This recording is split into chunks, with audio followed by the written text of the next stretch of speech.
successful. And I think a lot of Trump's policies, a lot of the Trump administration's policies are antithetical to this kind of, to the idea of an American, and that to be successful, to be as successful as America has in the last 200 years, we have to accept the immigrant. And we can continue that conversation into immigration policy. I think a lot of the time when you talk about illegal immigration, that's a vast simplification of the current process, and that a lot of the current policies are deeply unserious. We can talk about it a little bit. I'm just interested. So I'm excited to get into this video. This young man is talking about what does it really mean to be an American.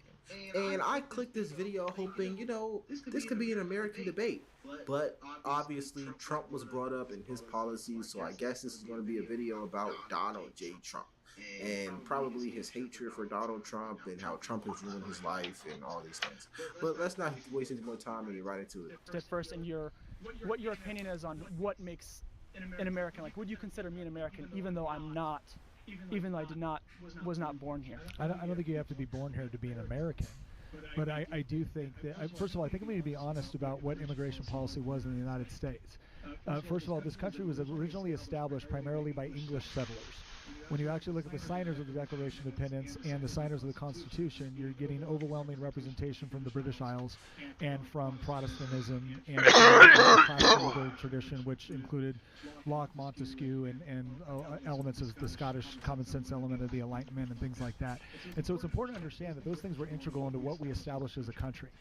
Now, obviously, America has actually had a really good track record of being able to integrate immigrants into the country and to be able to have this kind of unique American identity.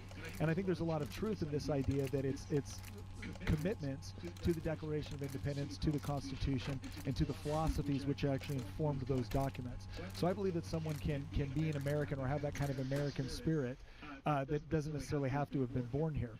I also think that there is something to be said for people that have had generations of people growing up in the United States over over decades or even centuries. I think that can also contribute to someone feeling a sense of this is their home and this is their country. I think if you would look at how people would define themselves in other countries around the world, they would probably have some sort of similar connection to the past.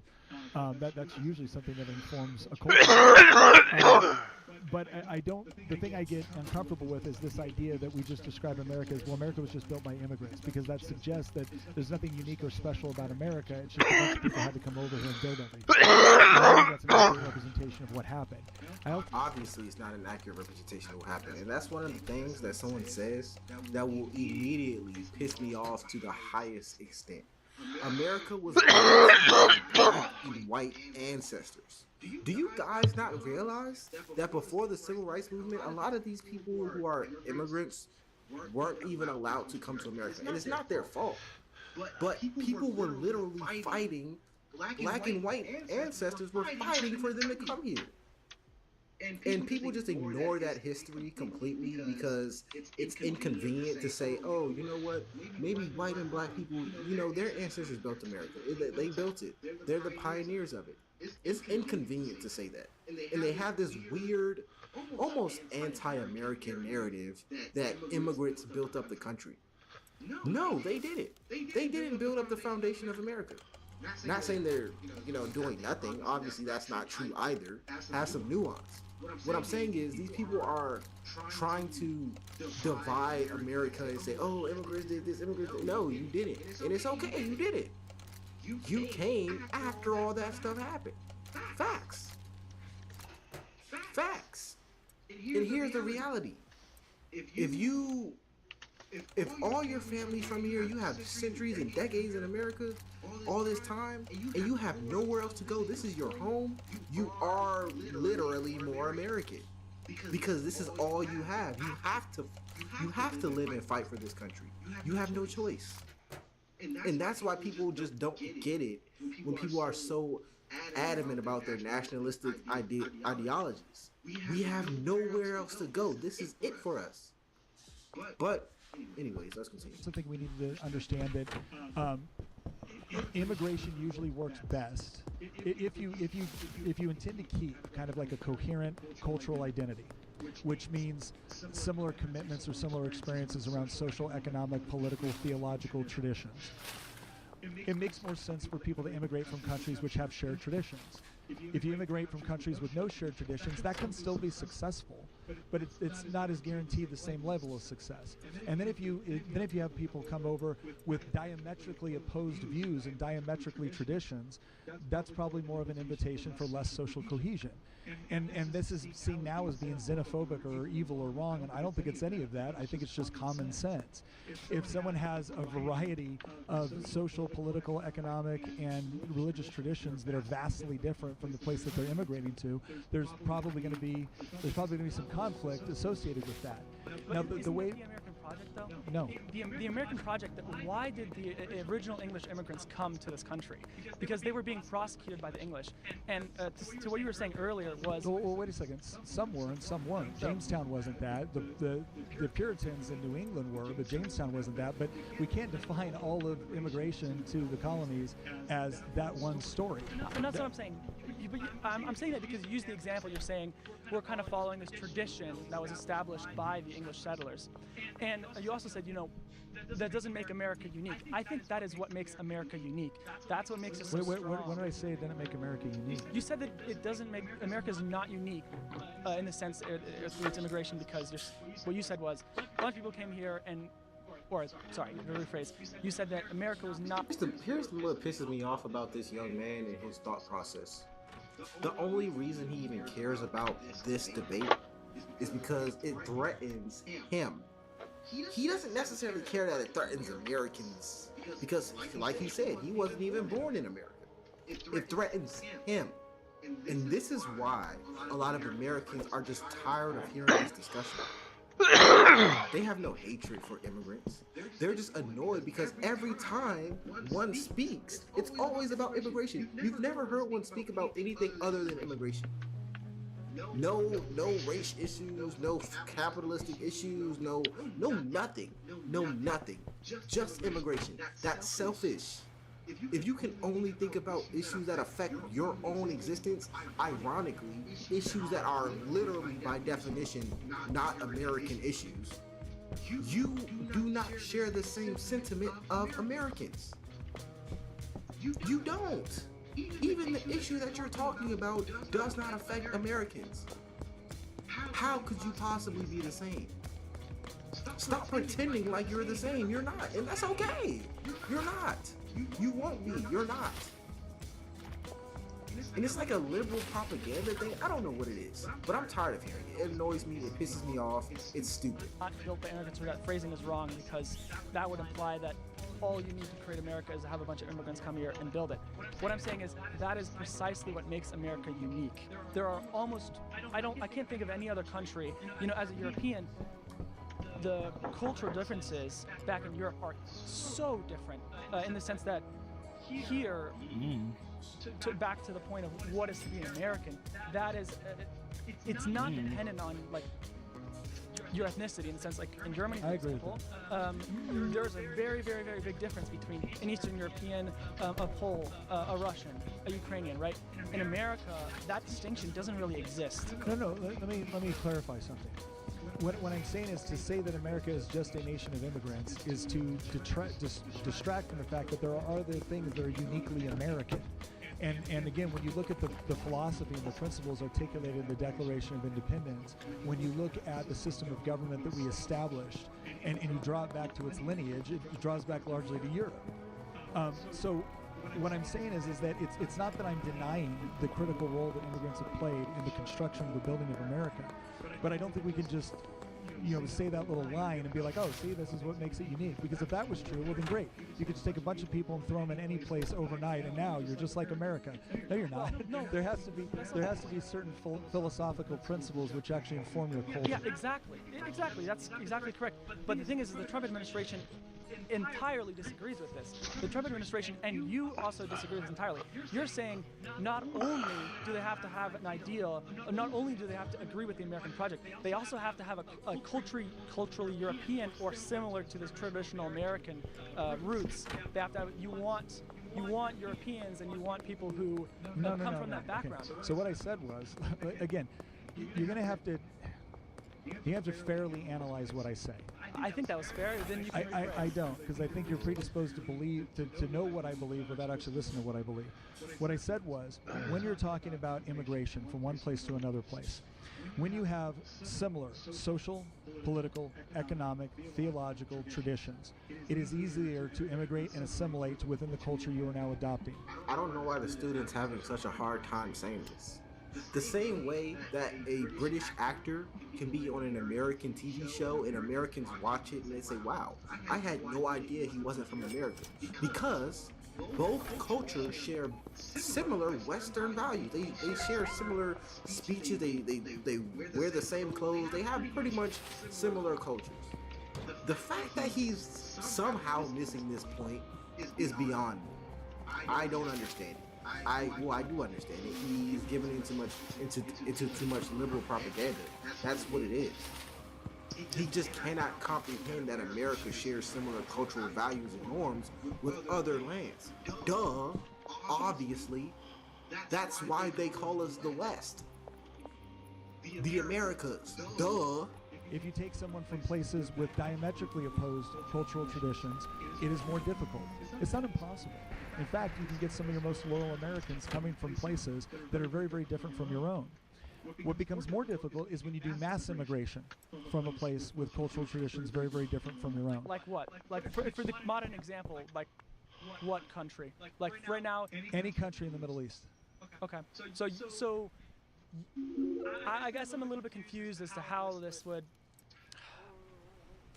I guess this interesting thing we can talk about is right now the Trump administration is completely against virtually all immigration. They want to start getting rid of H-1B. They want to start getting rid of O-1.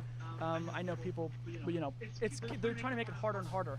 And so if you're saying, I'm okay with immigration, maybe you didn't say this, but I thought you implied it, that you're okay with immigration from people or from places that have similar theological, historical backgrounds. I think you are more likely to have effective assimilation, generally speaking. Yeah, but I'm asking, are you okay with, are you in favor of immigration from places with, I'm not talking about illegal immigration, I'm just talking about immigration. Only at a speed where proper assimilation can be achieved.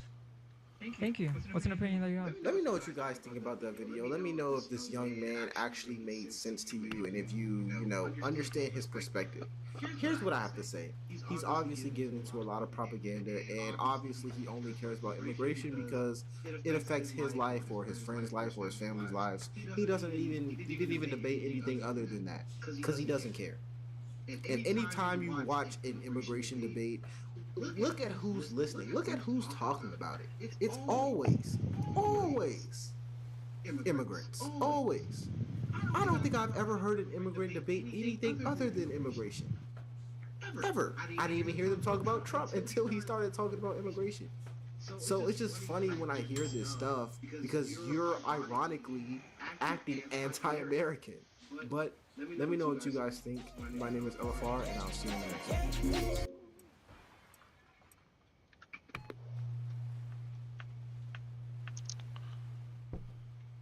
Is Elden Ring inaccessible?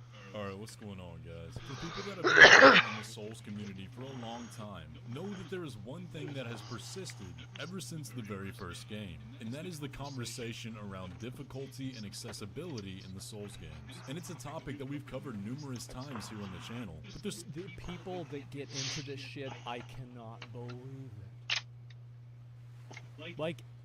Yes, Elden Ring and Dark Souls are hard games, but they're not that hard. Something different about the article that we're going to cover today, because I saw the headline of this article and I thought it was just going to be another basic one about an easy mode. Elden Ring and Dark Souls should have difficulty options, of course. But I believe it opens up a lot of interesting questions that we in the Souls community do need to ask ourselves. But what really got me was a take from another game developer about this article that quite literally blew my mind, and not in a good way. So we're going to break all this down today and try to figure out if the Souls games are not accessible enough and need difficulty options. But as we get into all that today, you guys know I'm chasing down 100k subs here on the channel, so if you're new around here, do me a favor and hit that subscribe button. We cover all things. This guy does really good videos. You should definitely subscribe to him if you like watching From Software, Dark Souls, Elden Ring type content. This guy has tons of videos about it. Elden Ring and From Software, and during the wait for Elden Ring DLC, there's a lot going on that you're not going to want to miss. But with all that out of the way, let's go ahead and get into this article. The piece in question that we're going to be taking a look at today is Elden Ring and Souls games should have difficulty options. The time has come for the Souls franchise to become more accessible. And this is from DualShockers. Now, normally when I cover these types of articles, I tend to just roast them out the gate, but the discussion around accessibility has grown a lot recently. So I want to take this as... Well, I think the discussion around accessibility goes around actual accessibility, like controller options for people that are paralyzed. Like, we're not really talking about accessibility as in making games easier. It's just people having better options for, you know, doing things whenever they're, like, disabled in some way. Merits and see if we can be convinced. So let's go ahead and get into it. Money unsurely spent. When I consider buying games, in this case Elden Ring and Dark Souls, many factors go into my decision. I look at what reviewers are saying and I try to gauge the game's levels of accessibility. For those who might not know, I was born with one arm, so when it comes to purchasing games, I need to know if I can play them first. While I'm not against learning opponent strategies and movements, I am against being unable to choose my adventure's difficulty, especially when it comes to my first playthrough. So right off the bat, one thing I do want to commend about this article is that it is actually written by somebody with a disability. This is not, that's actually good, because a lot of times people talk about accessibility and it's because, like, they play the game for an hour and they can't kill the tree sentinel because it's their first Souls game ever, and then they go and rage write an article about it. Times when we get these articles about difficulty, they're written by people who aren't disabled on behalf of others who might be, and it makes it overall very disingenuous. But having one arm is very much something that's going to inhibit your ability to play games. My first question though would be, why is difficulty the automatic solution? This sounds like an issue with personal movement and functionality. So somebody needs to tell this guy about Comet Azer. To me, the solution that I see would be a controller that you can use with one hand. Now, granted, I'm not a disabled person, but I think the exact problem is something they should address. Why is the logic not to supplement that lack of movement? I'm not sure I totally see the connection with difficulty here, but that's just my initial thoughts. Let's go ahead and keep reading. I think the amount of times that you have to, like, move around and everything does make it more accessible, like, yeah, sure. But you're right, the way to solve this problem is not to just make games, like, as a default, easier for everyone. It's more to, like, give those people different tools to solve the problem. Which I personally think that Elden Ring is probably the most...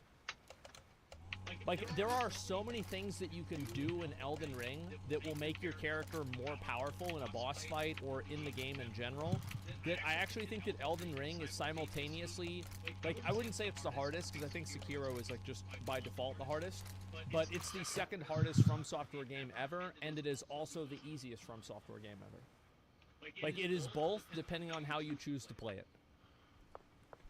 On the type of game, I normally play on medium at first. On medium difficulty, games present a nice amount of challenge for me. I do not feel my progress is being badly hindered, and I do not feel like I threw my $70 away. But when I play a game like Elden Ring or Dark Souls, I can't help but feel defeated. Not just in the sense of losing a fight, but as if the series is not made for me. There's a real sense of feeling left out, and I mean this in the most respectful way possible, but they're absolutely correct. The series wasn't made for them. Not to be insensitive here, but the game was made for people with two arms, which is likely 99.9% of their base. But let's go ahead and be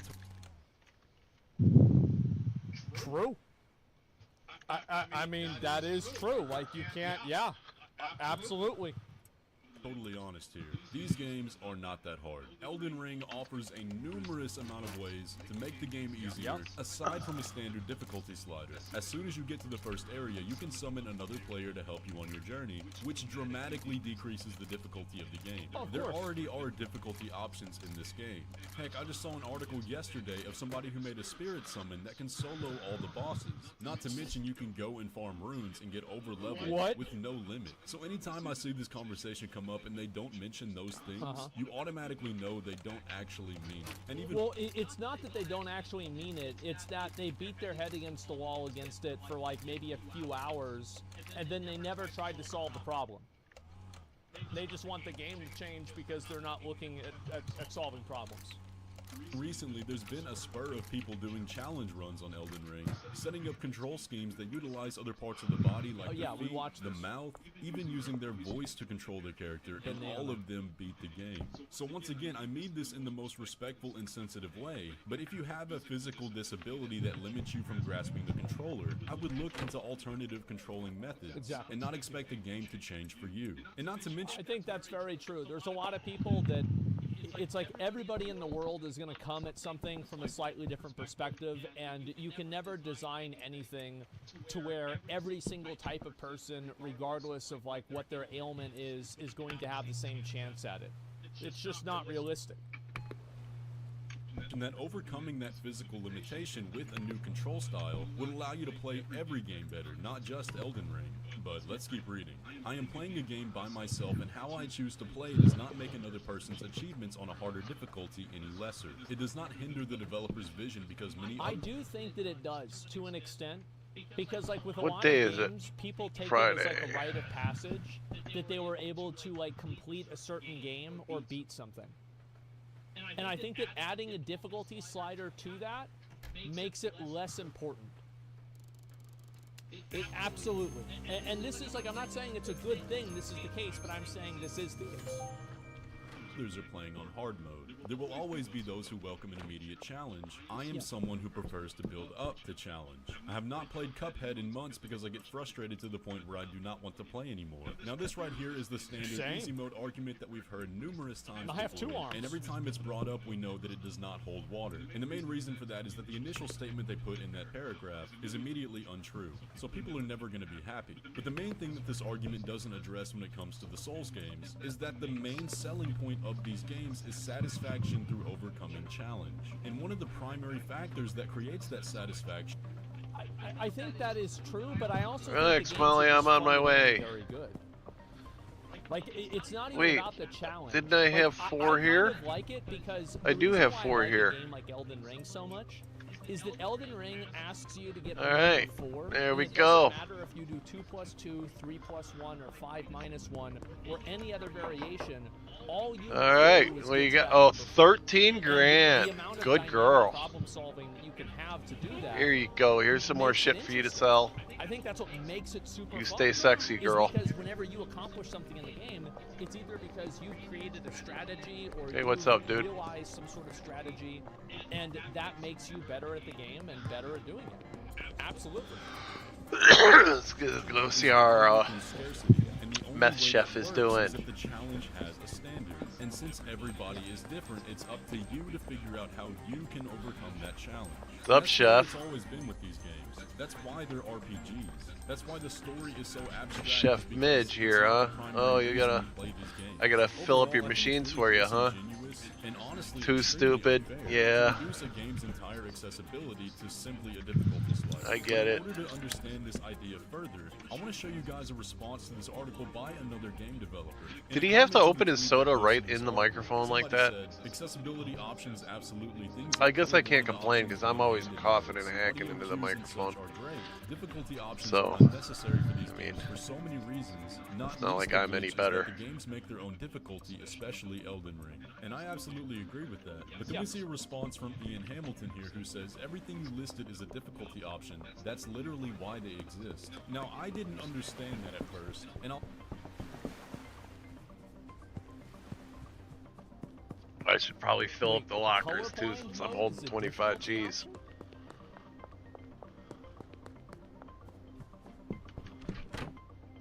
What?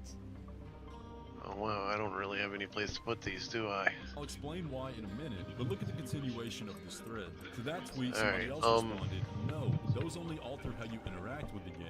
Difficulty options are It's in much here more filling often your how much locker damage here. an enemy does, how much you deal, and how much can it take. Audio cues and color correction don't change how much everything punches for. That's which true. again, I tend to agree with, and I think most people would, because when we think of difficulty sliders, that's typically what they change.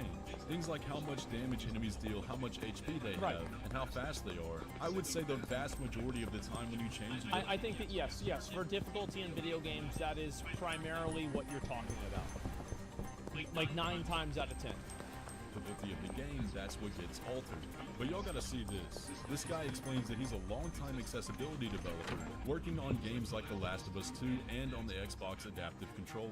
And if you go to his page, the pinned Why did I tweet come is here? a definition Oh, to of fill his difficulty locker, that that's right. honestly blew my mind. Difficulty equals capability versus barrier. Disability equals mismatched interaction Boom. between capability and barrier. Good work, Accessibility Midge. equals Don't push avoiding me. unnecessary mismatch between capability and barrier.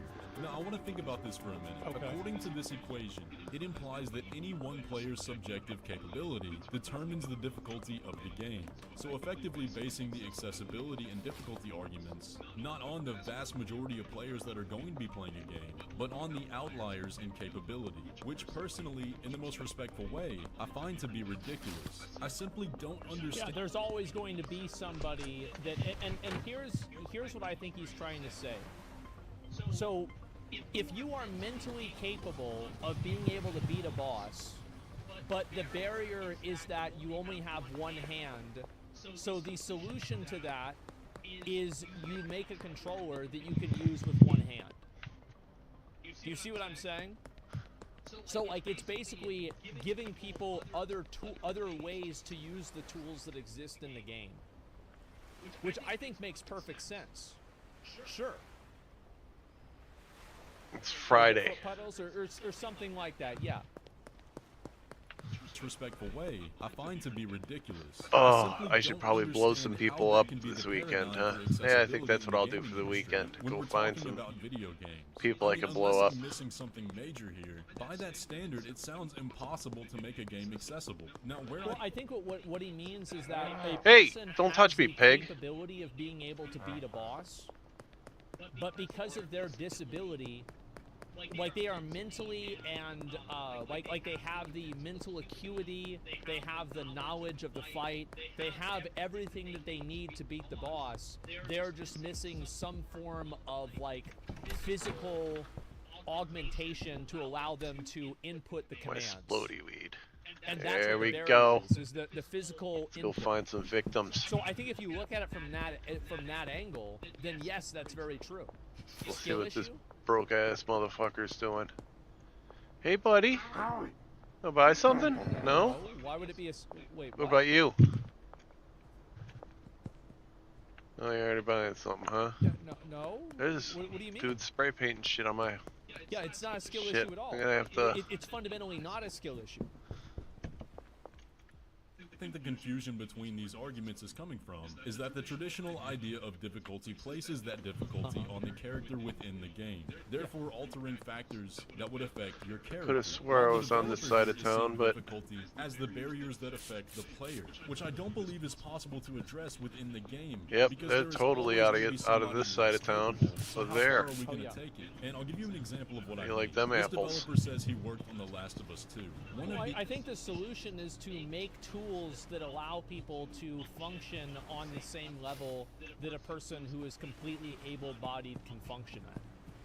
That's really what the solution Oh, you is. should get more spray paint just so that the accessibility options Yeah. in The Last of Us 2 It doesn't make the was that ga- it doesn't players even had make the the game option to easier. completely skip puzzles. You would literally remove portions of the game as an accessibility option. What's So this are we chick gonna up to? apply that same logic Hey, to the Souls hey, games? where you Or going? to give players the Hey, option to skip hey. bosses? Because when this conversation comes up, Wanna buy bosses something? are the most inaccessible part of the Souls games. Hey, what's Well, up? I think for The Last of Us, I think it's not that big of a deal. Oh, a that free people skip sample. Puzzles for The Last of There you Us go. because people don't really Yeah, play that. you're gonna my like that. understanding is this is mainly Gonna a like visual that a novel lot. That has gameplay features. People love the story of the game. The story is the main character. Not Thus, the and I made gameplay. some Whereas exploding in Elden weed. Ring, the gameplay is the main character. And now I'm the giving it story away is to just people. Kind of an overlay that some people understand.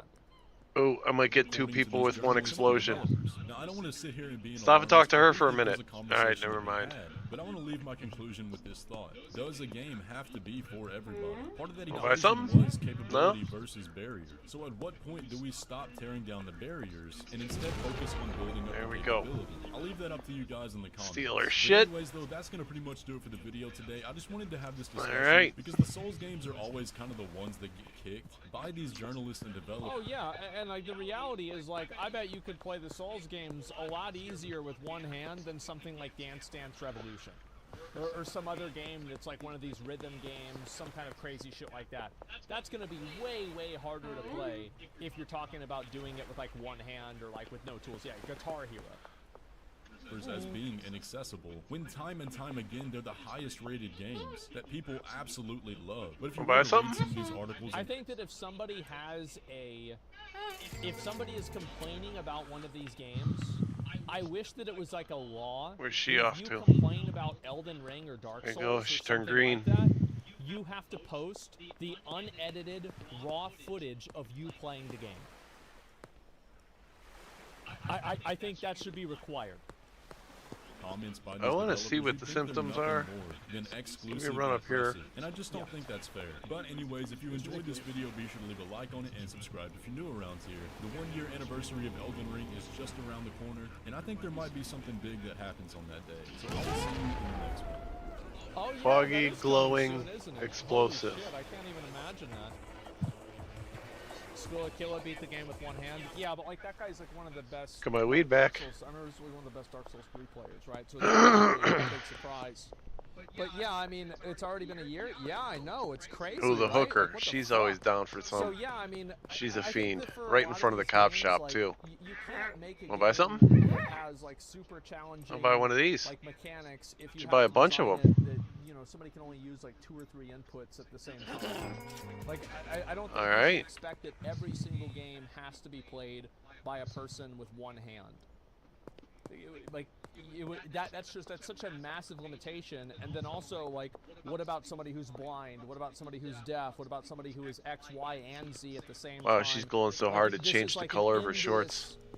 an endless problem-solving session that just Girl, you got always no lose at the ass. end of. So yeah, I mean, I don't think that's the solution. She's got that I think flat the white girl solution ass. is to build better technology to allow those Boom! people to function as if they were able-bodied. I don't think the solution to that is just make the game easier. You just kicked her. You Like, just give kicked people a different dead types of person. Controllers. Give people different types of, you know, like a, I don't know, like Alright, a, this is getting VR weird. or something like that.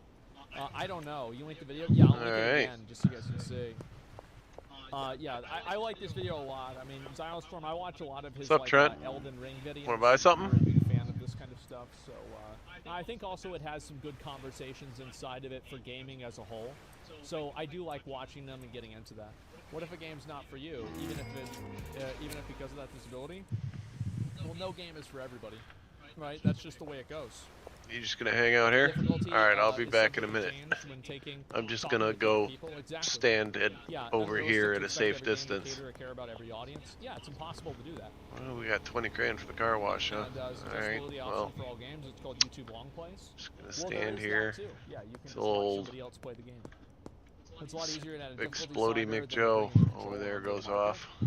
Yeah, Come on, dude, I ain't got all night watching the sunset. It does look nice. Elden Ring, if somebody can Elden Ring or somebody Alright.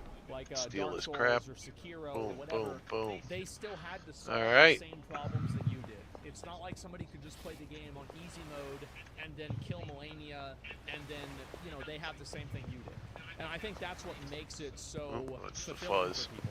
Is that it's like a universal pass-fail, and there's no easy mode for it, even though anybody who's actually played the game a lot knows that there is, but it doesn't function in the same dynamic, or the same, like, binary way, like easy, hard.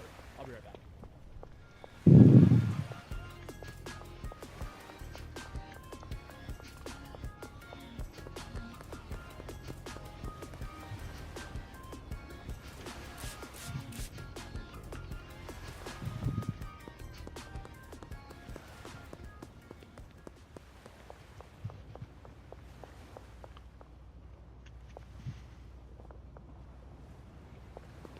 A lot of people have recommended me to watch this video, and today it will finally happen. The year is 2023. Anime is officially real. You go on YouTube, there's a bunny girl who snorts Red Bull. You go on Twitch, TikTok, girls who like Jesus. You go on Twitter. Anime girls are fighting over whether having huge fat tootie jugs is welcome. You open your favorite And man, he was selling some. anime girls going ooh woo and voice chats. Your afternoon snack. You're going in the harbor, buddy. It's actually crazy how strong the anime girl meta is. And the weird thing about it is, like, I don't know if this is ever gonna stop. It's OP, yeah, it's OP. If life was a video game, this would get nerfed. This war, there's no turning back the clock. You can't run from the moment. You can't hide from the Kawaii Sugoi Decimate. They don't get older, they don't complain. They don't have to, you know, they don't have outbursts. They don't go on stream one day with makeup and look ugly, and then that way you feel bad jerking off to them afterwards because you still remember how they look like. They're not real. Yep. It appeals to real degeneracy. Huh? Oh, it's true.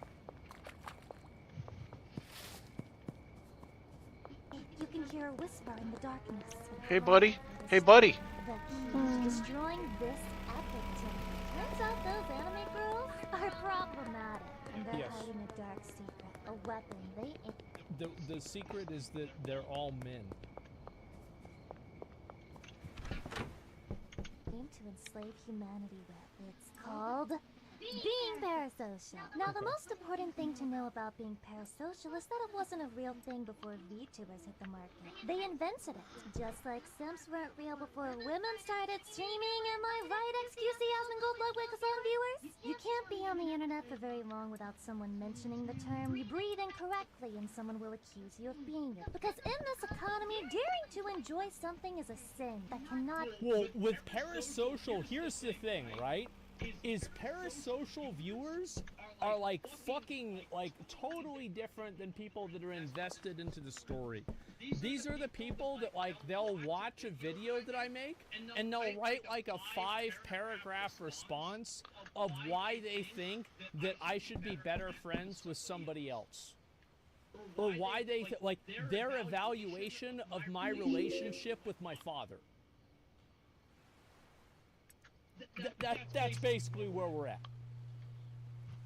Go unpunished. What, you like some streamer girl's content?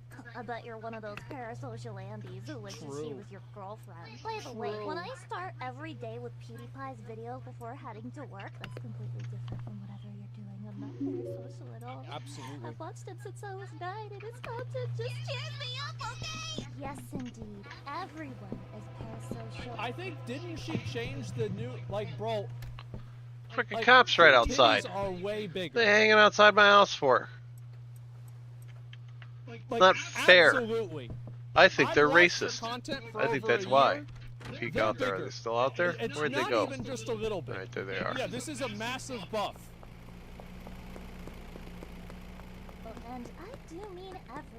The only way to escape the label is to never turn on a computer or TV again and relocate to Antarctica. Because let's not get it twisted. By pure definition, if you feel that you have a relationship... I can't purchase. I don't have enough. Well, I could do, but here.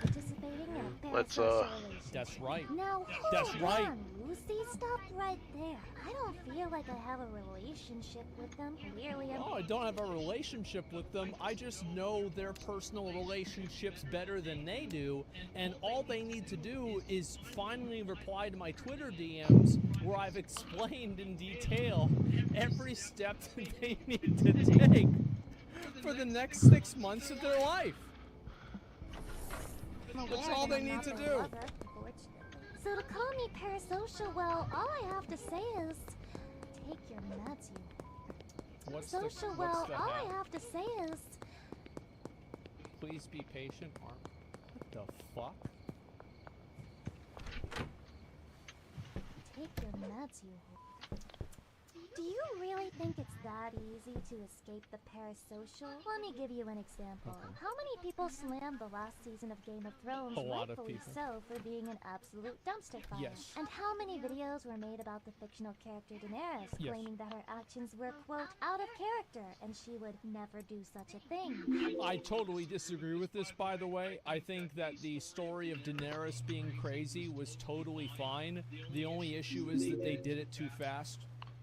How would these people even know it was out of character if they didn't feel like they knew her on some some subconscious level. Gamers, we have to be honest with ourselves. If you've ever felt sadness upon seeing your favorite character die, or you've ever been disappointed when your favorite content creator stops uploading, then yes, you're most likely somewhat parasocial. But wait, before you click off the video, I'm not here to say that's a bad thing. In fact, I'm gonna play devil's advocate and say it can be a really, really good thing sometimes. And I want to take some heat off of the viewers as well. Oh my fucking god. What is the year that you think where there will be more VTubers than real girls? 2023. Yeah. I think it'll probably be in 2023. Yeah. Now, a tragedy did happen yesterday, and the Muslim community is very upset at me for all of this, apparently. I don't know what I have to do with any of it. Apparently, my rhetoric is dangerous, and I got a lot of jihadis very upset at me.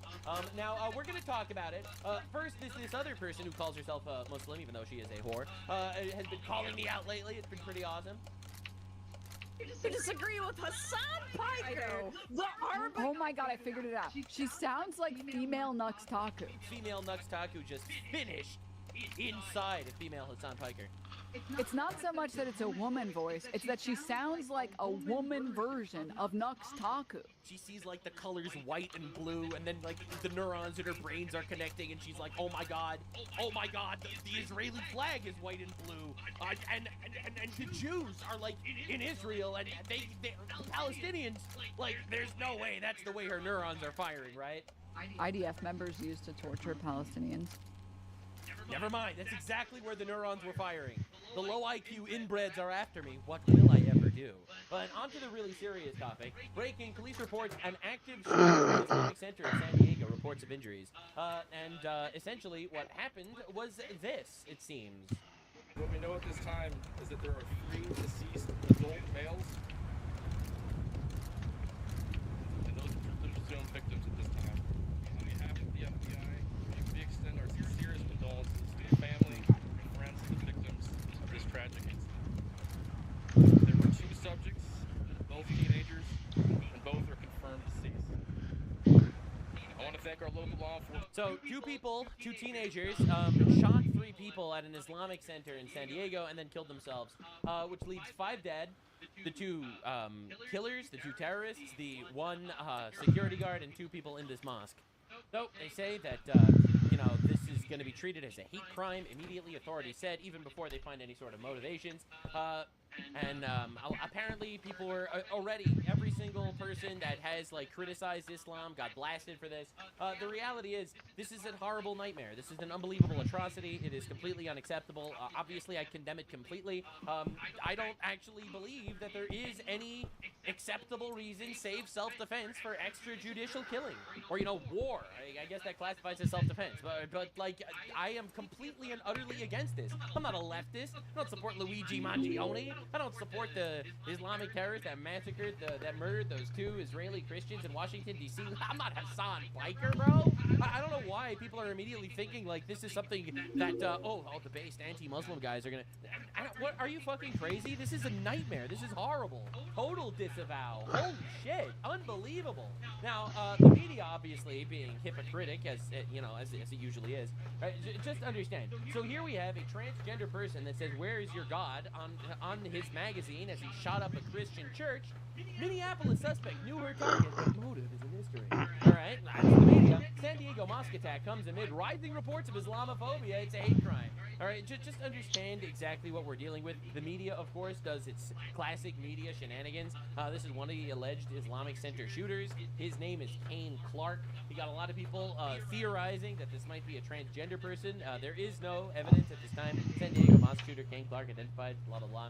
The trans and Hispanic mass shooter couple, the great replacement, hit the incel loner community too. Look, man, I'm not going to sit here and immediately say things that are unconfirmed, but we do know that it was this Kane Clark individual and Caleb Vasquez, some Mexican dude, and they were the 2 terrorists in this incident. Now, they found gasoline tanks with like Nazi SS symbols in their car. All right, the gas container with an SS shooting stop insignia was photographed outside the vehicle. The two suspects were found dead because they killed themselves. And we have lots of photos of these guys, like, you know, doing the whole Nazi cosplay and shit. All right, this was obviously not a generic right-wing guy. They were horrible, fucking, monstrous terrorists, and it's completely unacceptable in every possible way. But there were signs, let's just say. Let's just say there were signs. All right, now, again, this is the security guard of that was killed, this Amin Abdullah, the guy that was killed. You know, he was posting this shit that day on, you know, Facebook, posting how hellfire is waiting for the Jews,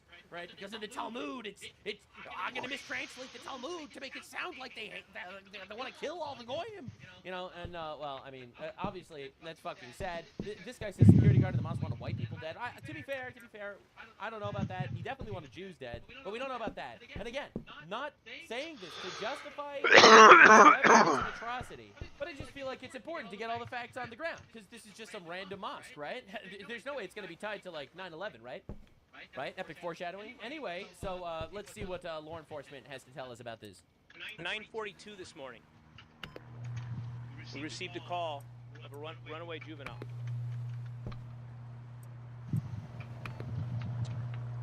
After speaking with the mom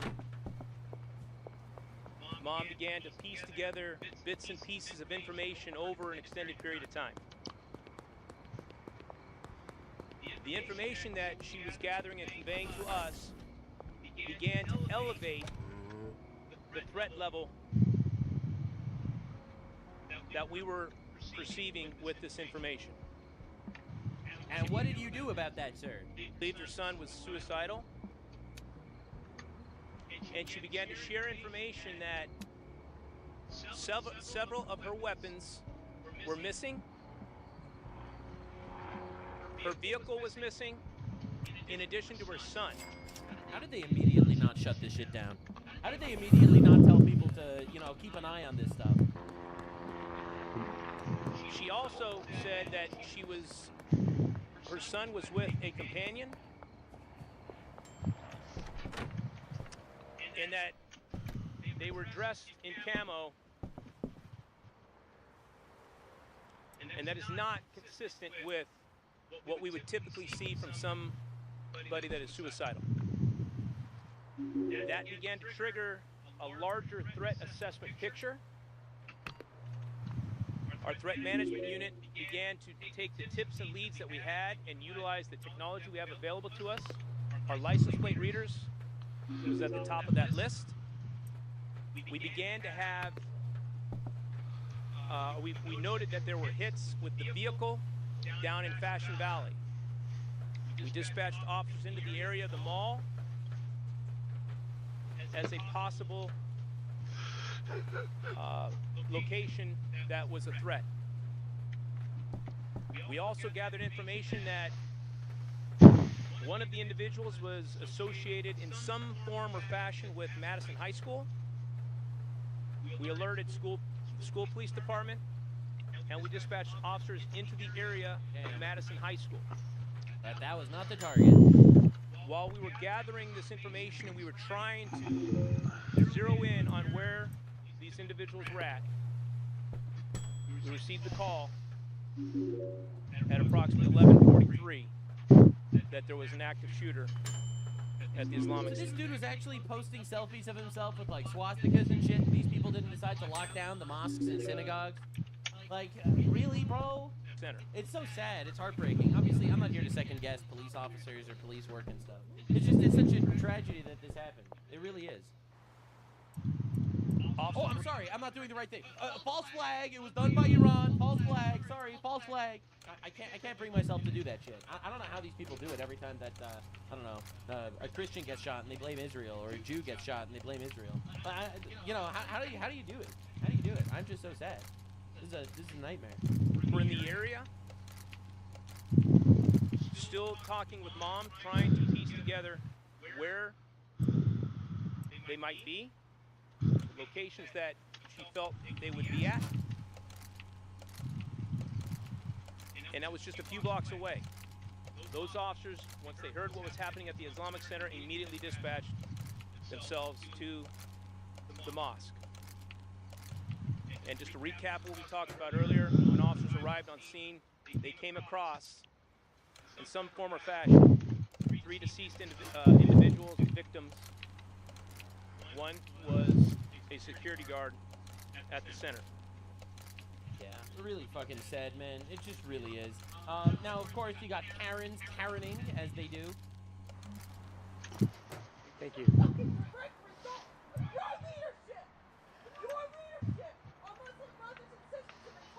Ma'am, this is a gay Filipino. Could you please cut him some slack? Ma'am?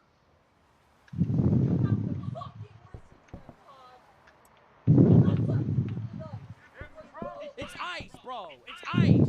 ICE is the reason why a Mexican decided to shoot up a mosque. It's ICE.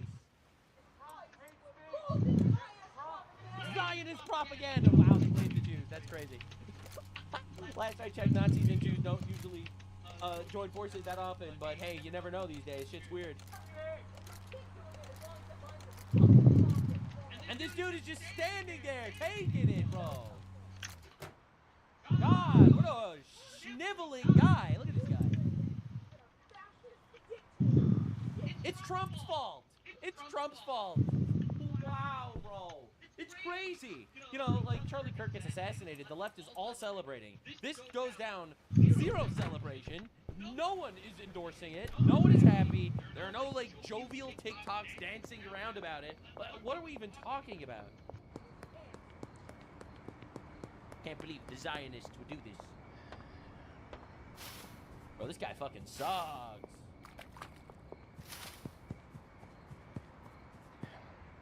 Today our city was shaken. Oh my God, he sucks! He sucks. He sucks, bro. What are we doing? What are we doing?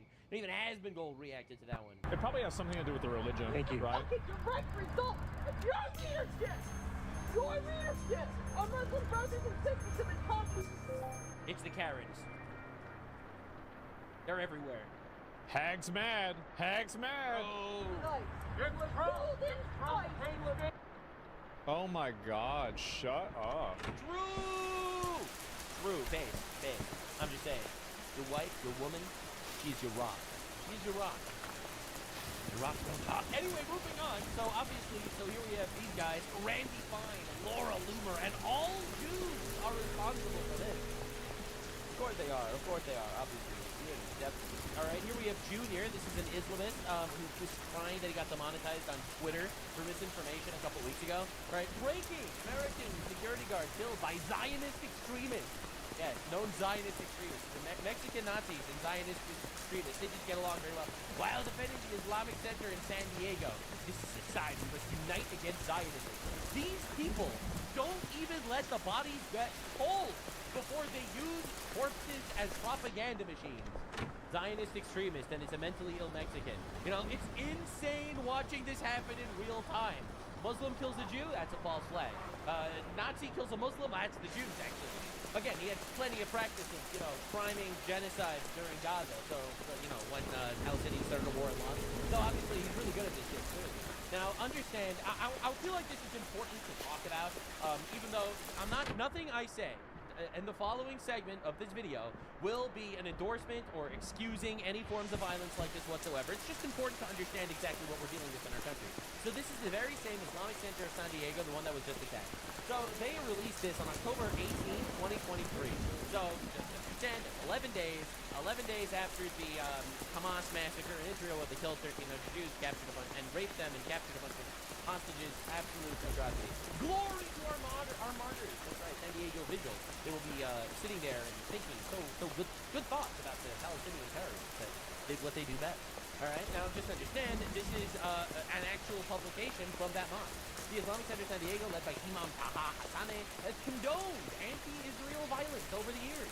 Hassaneh, who joined the center in 2004, defended Hamas's slaughter of Israeli civilians on October 7th, saying in a sermon weeks later that resistance is justified.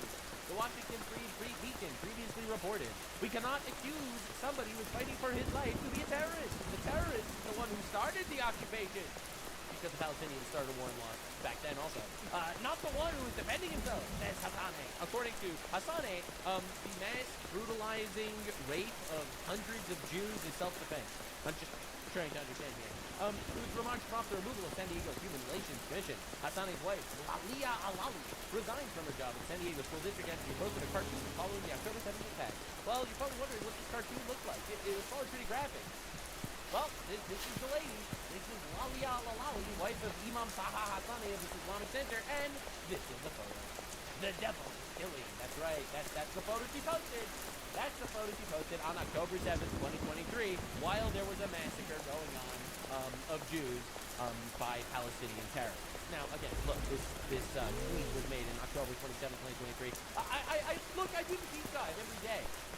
Again, none of what I'm saying is to condone any forms of violence against these people. I'm just trying to understand exactly what is going on. Now, to be clear, I did even more digging. This is a tweet from 2017.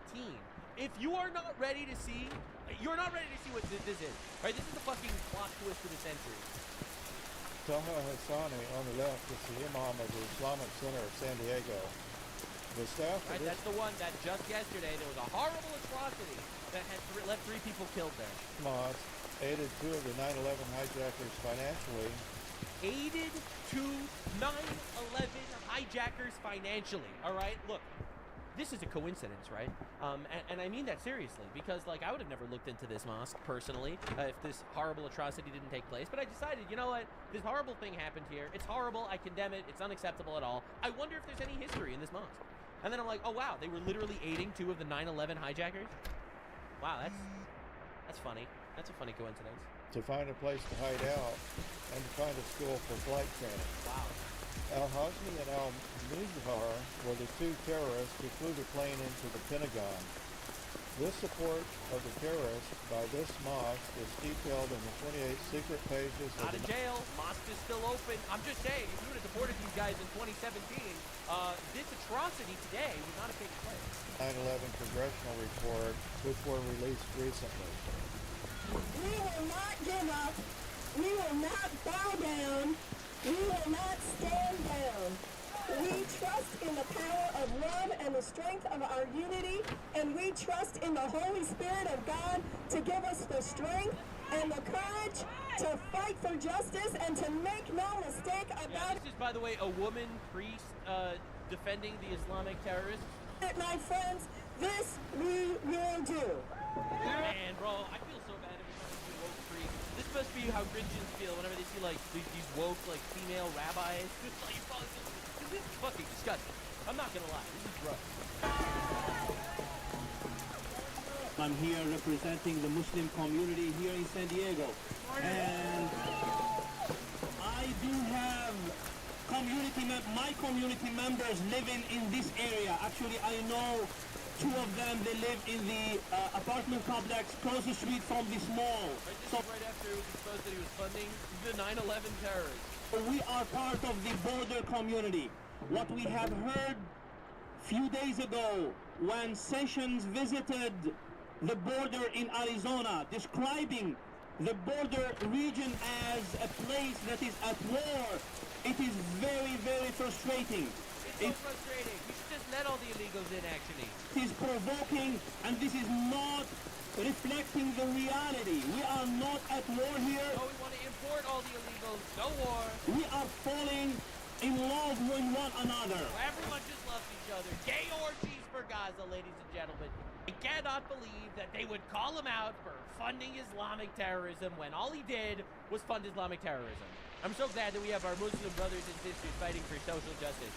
Why is this guy not in jail? If it turns out that he was actually funding, literally funding, the hijackers of 9/11, like, that are, and they're demanding open borders while they are aiding to 9/11 hijackers, why the fuck is he still in our country, let alone not in jail? And you know what? They would have deported him in 2017, we wouldn't have had this atrocity today. So I say with empathy, we gotta deport these motherfuckers with empathy. We have to get them out for their own safety, of course. But once again, I want to reiterate, it's a travesty. It's horrible that this happened. It's unbelievable. Of course I don't condone it. Of course I condemn it. Yes, I think Islam is a bit of a death cult, don't get me wrong. But this shit is awful. It's unacceptable. It's an absolute atrocity. It should not happen, period. And I've seen so many tweets and got so many comments, and I got emails with death threats basically being like, it's you, it's your propaganda. Don't like the Pakistani rape thing, rape children. And that was before I go. And you know what? I don't actually regret a single thing that I've ever said in regards to this topic in any of my videos ever. If the truth offends you, fuck off. Not my problem. It's sad this happens. Of course I condemn it. That doesn't mean I'm not going to address reality. What, you think I am a leftist? You think I'm a libtard? You think you could just shame me into silence? Oh, unbelievable. What, you're going to call me Islamophobic? You're going to stop talking about rape gangs? This tragedy, and yes, it is a tragedy, does not divert me from my mission one bit. But one thing I have to say about the death threat, oh, they're going to make me double down.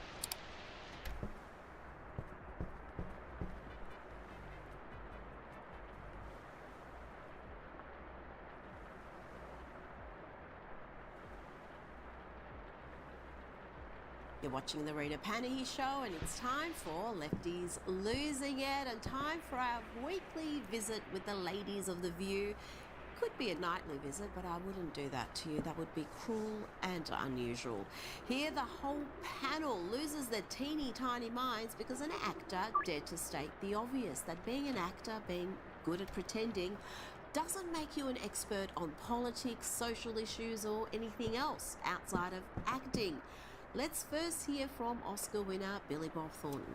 I'm not really big on, like, at award shows, all of a sudden start talking about saving the Badgers and stuff. It's like, you'll get your, like Ricky Gervais said, it's like, get your little award and off, you know? Right. I don't know anything about politics. I have no idea. I mean, and the stuff that I believe about it, I don't want to force it down somebody else's throat because I'm not an expert on that. Oh, well, that was enough to set off the angry ladies of The View who...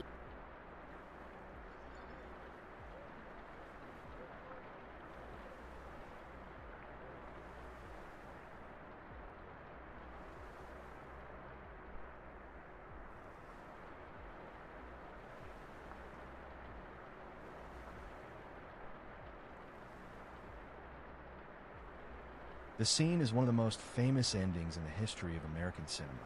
Henry Hill, flanked by federal marshals, steps out a nondescript house in a nondescript neighborhood, looks directly into the camera, and delivers his lament. He's a schnook now, an average nobody. No more porterhouse steaks at Ralph's. No more envelopes of cash. No more deference from people who knew that hurting him meant hurting someone connected. Just a regular guy, somewhere in America, under a name that isn't his, in a zip code he never chose. The title cards roll. Henry Hill testified against his former associates and sent 50 people to prison. He is protected by the federal government. Then the film ends, and the Rolling Stones come in, and that's that. What the title cards don't tell you, what Martin Scorsese's film, brilliant as it is, completely omits, is what happened to Karen Hill. Karen is present throughout Goodfellas as Henry's partner in everything. In the glamour of the early mob wife years, in the paranoid deterioration of the drug-soaked final act, in the last day crisis, where she flushes $60,000 of cocaine and shoves a pistol in her underwear while federal agents are at the door. Lorraine Bracco's portrayal earned an Academy Award nomination. But the film treats Karen as Henry's narrative companion, present when the story needs her, absent when it doesn't, and ultimately just...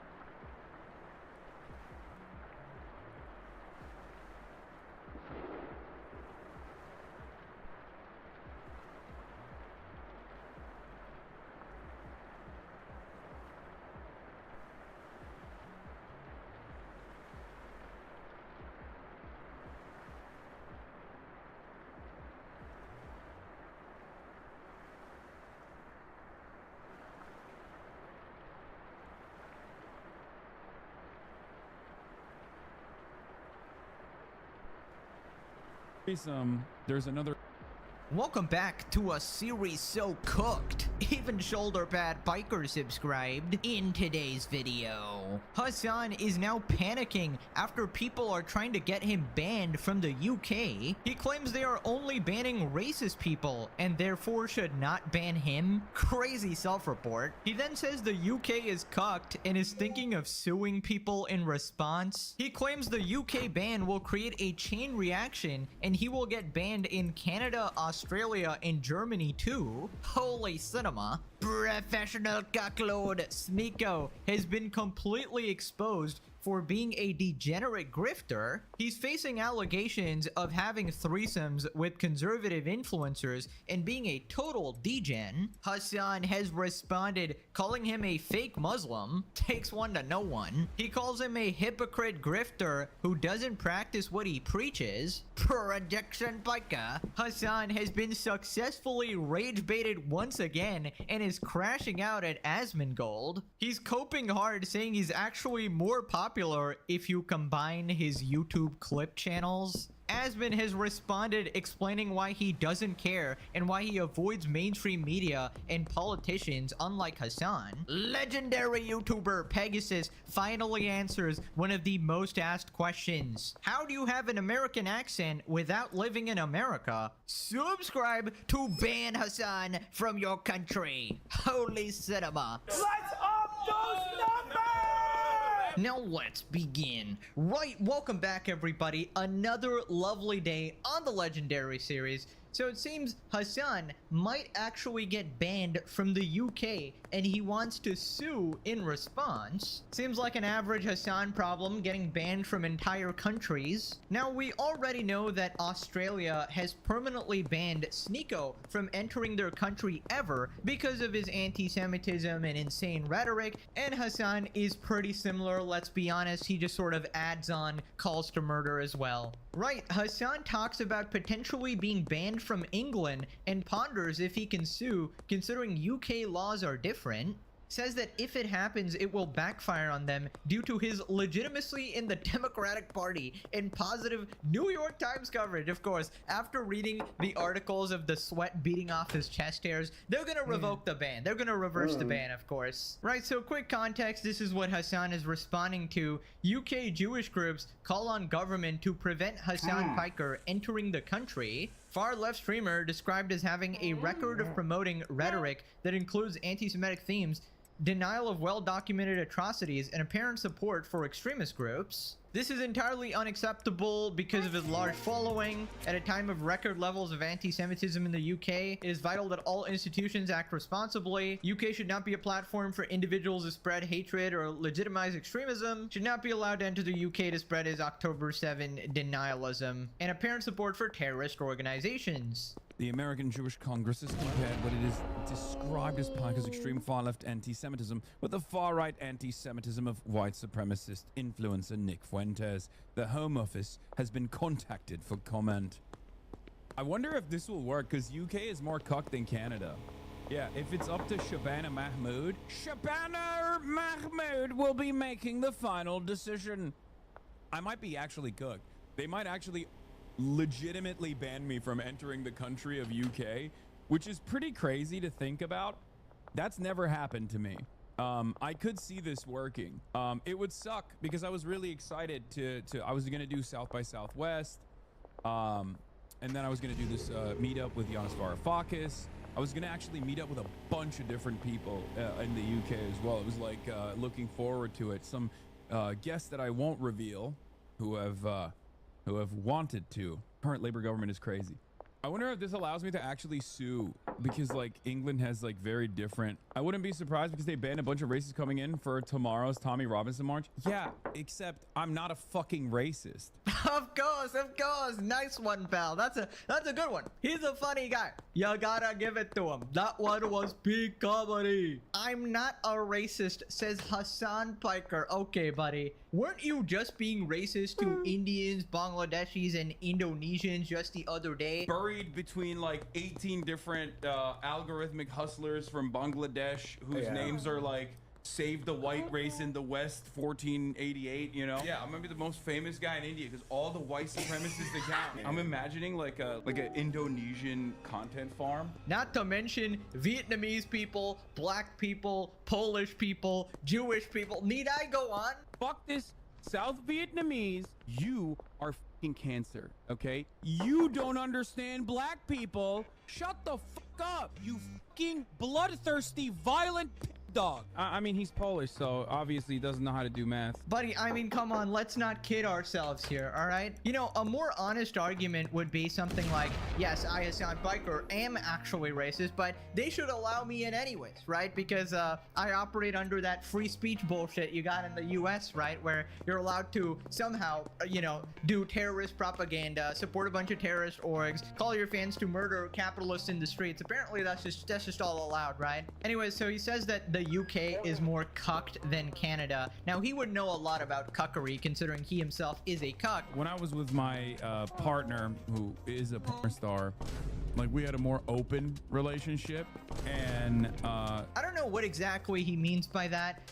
Maybe that they sort of crack down on extremists more, or sort of anti-Semites, but I feel like they have their own problems there too. And some would actually argue that they're not cracking down on people like Hassan enough. But I can't tell you how much joy it brings me that the entire world is just united in hating on Hassan. I feel like at this point, you could probably pull a random person on Earth, and chances are, well, they probably wouldn't know who Hassan is, but if they did, right, the 5 people that know him, they would probably hate him. And of course, they'd be watching the Legendary series.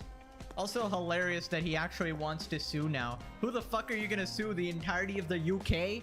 Or I guess these like Jewish groups that want to get him banned? I don't know, bro. I think they'd just rather avoid the headache of Hassan in their country, right? Kind of like Australia kicked out Sneeko. So then he tries to figure out why he got banned, and he thinks it's because he's anti-racist. So for some reason, they just really want to ban anti-racists like Hassan. That makes complete logical sense. so there's no like a little bit of column A, a little bit of column B shit here. You can't just be like, hey, we banned a bunch of like white nationalist, like racists from entering the country, so now we can ban someone who is an anti-racist, okay? It doesn't swing that way. I'm a fucking Twitch streamer, right? But also on the other hand, I'm a Twitch streamer that is, you know, working within one of the 2 major parties.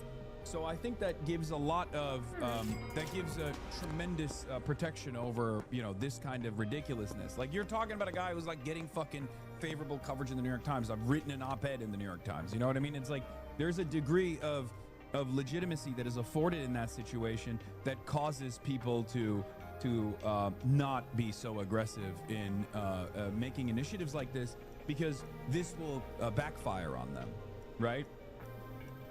So, like the UK banning Kanye West, sure, Kanye West is unbelievably famous, but it's also, I mean, he's an unambiguous neo-Nazi, right? Like, he has said openly neo-Nazi things. It takes a lot. It takes a lot for a country to decide to ban someone like this. I do think it will backfire. I'm just an itty-witty Twitch streamer. Don't ban me, guys, please. I'm just an itty-witty Twitch streamer. Bro, this fucking guy, like, one day, he's a political revolutionary, changing the world, inspiring a revolution. He solely has gotten the New York City mayor elected, ushered in a new socialist. Hassan Biker will bring about communism to the USA, and then the next day faces any bit of criticism. I'm just a Twitch streamer. Like, why are you going after me? I just stream on Twitch, bro. I mean, another case of Schrodinger's influence. It just fluctuates depending on whatever is more beneficial at the moment. Anyways, if it wasn't obvious, it probably takes a lot to be banned from an entire country. Like, you probably got to do some pretty heinous shit. Maybe like 10 years of broadcasting yourself being an unhinged lunatic online, threatening to murder political opposition, being explicitly racist to several groups of people, I feel like that would qualify you to get banned from a country. And like, I don't know why he's so salty, because like what you're gonna do is go there to spread your propaganda, which you can do through the internet anyways, right? I guess he wanted to collab with some like UK figures and basically like grow his influence more, but how would you ever contribute to the UK, bro? I don't think anybody wants you there. My best friend is from the UK as well. He also hates Hassan, obviously. That's just like a given at this point. But yeah, I think he would also support this resolution to ban this piece of shit. So then he starts catastrophizing. He talks about the chain effect of being banned in the UK, and basically if he gets banned in the UK, these same groups are gonna get him banned in other countries as well. I feel like the Australian government will not let you enter. I mean, it'd be crazy. They would be setting up a very interesting precedent for me to not like enter many Western countries. If England bans me, then there's more legitimacy for Canada to try to do the same. Like the same groups in Canada to try and do the same. There's more legitimacy for you know, Germany, certainly Australia, which I also plan to visit at some point. It would be a precedent-setting moment. Inviting any kind of controversy, it's a totally ridiculous thing if they were to do that. So, who knows? Who knows? Who knows? Who knows? Maybe it'll work. I mean, but I don't know. I'm not so certain that this will work. I think this is just like low motion for them at this point, but it will become a big problem for them if they actually entertain it. So. Ooh, oh no, somebody is a little afraid. Somebody's a little concerned here. Dude, imagine the cinema where Hassan just gets banned from half the fucking world. No. Imagine he gets banned from all these countries, and before he gets banned on Twitch. That's actually diabolical, bro.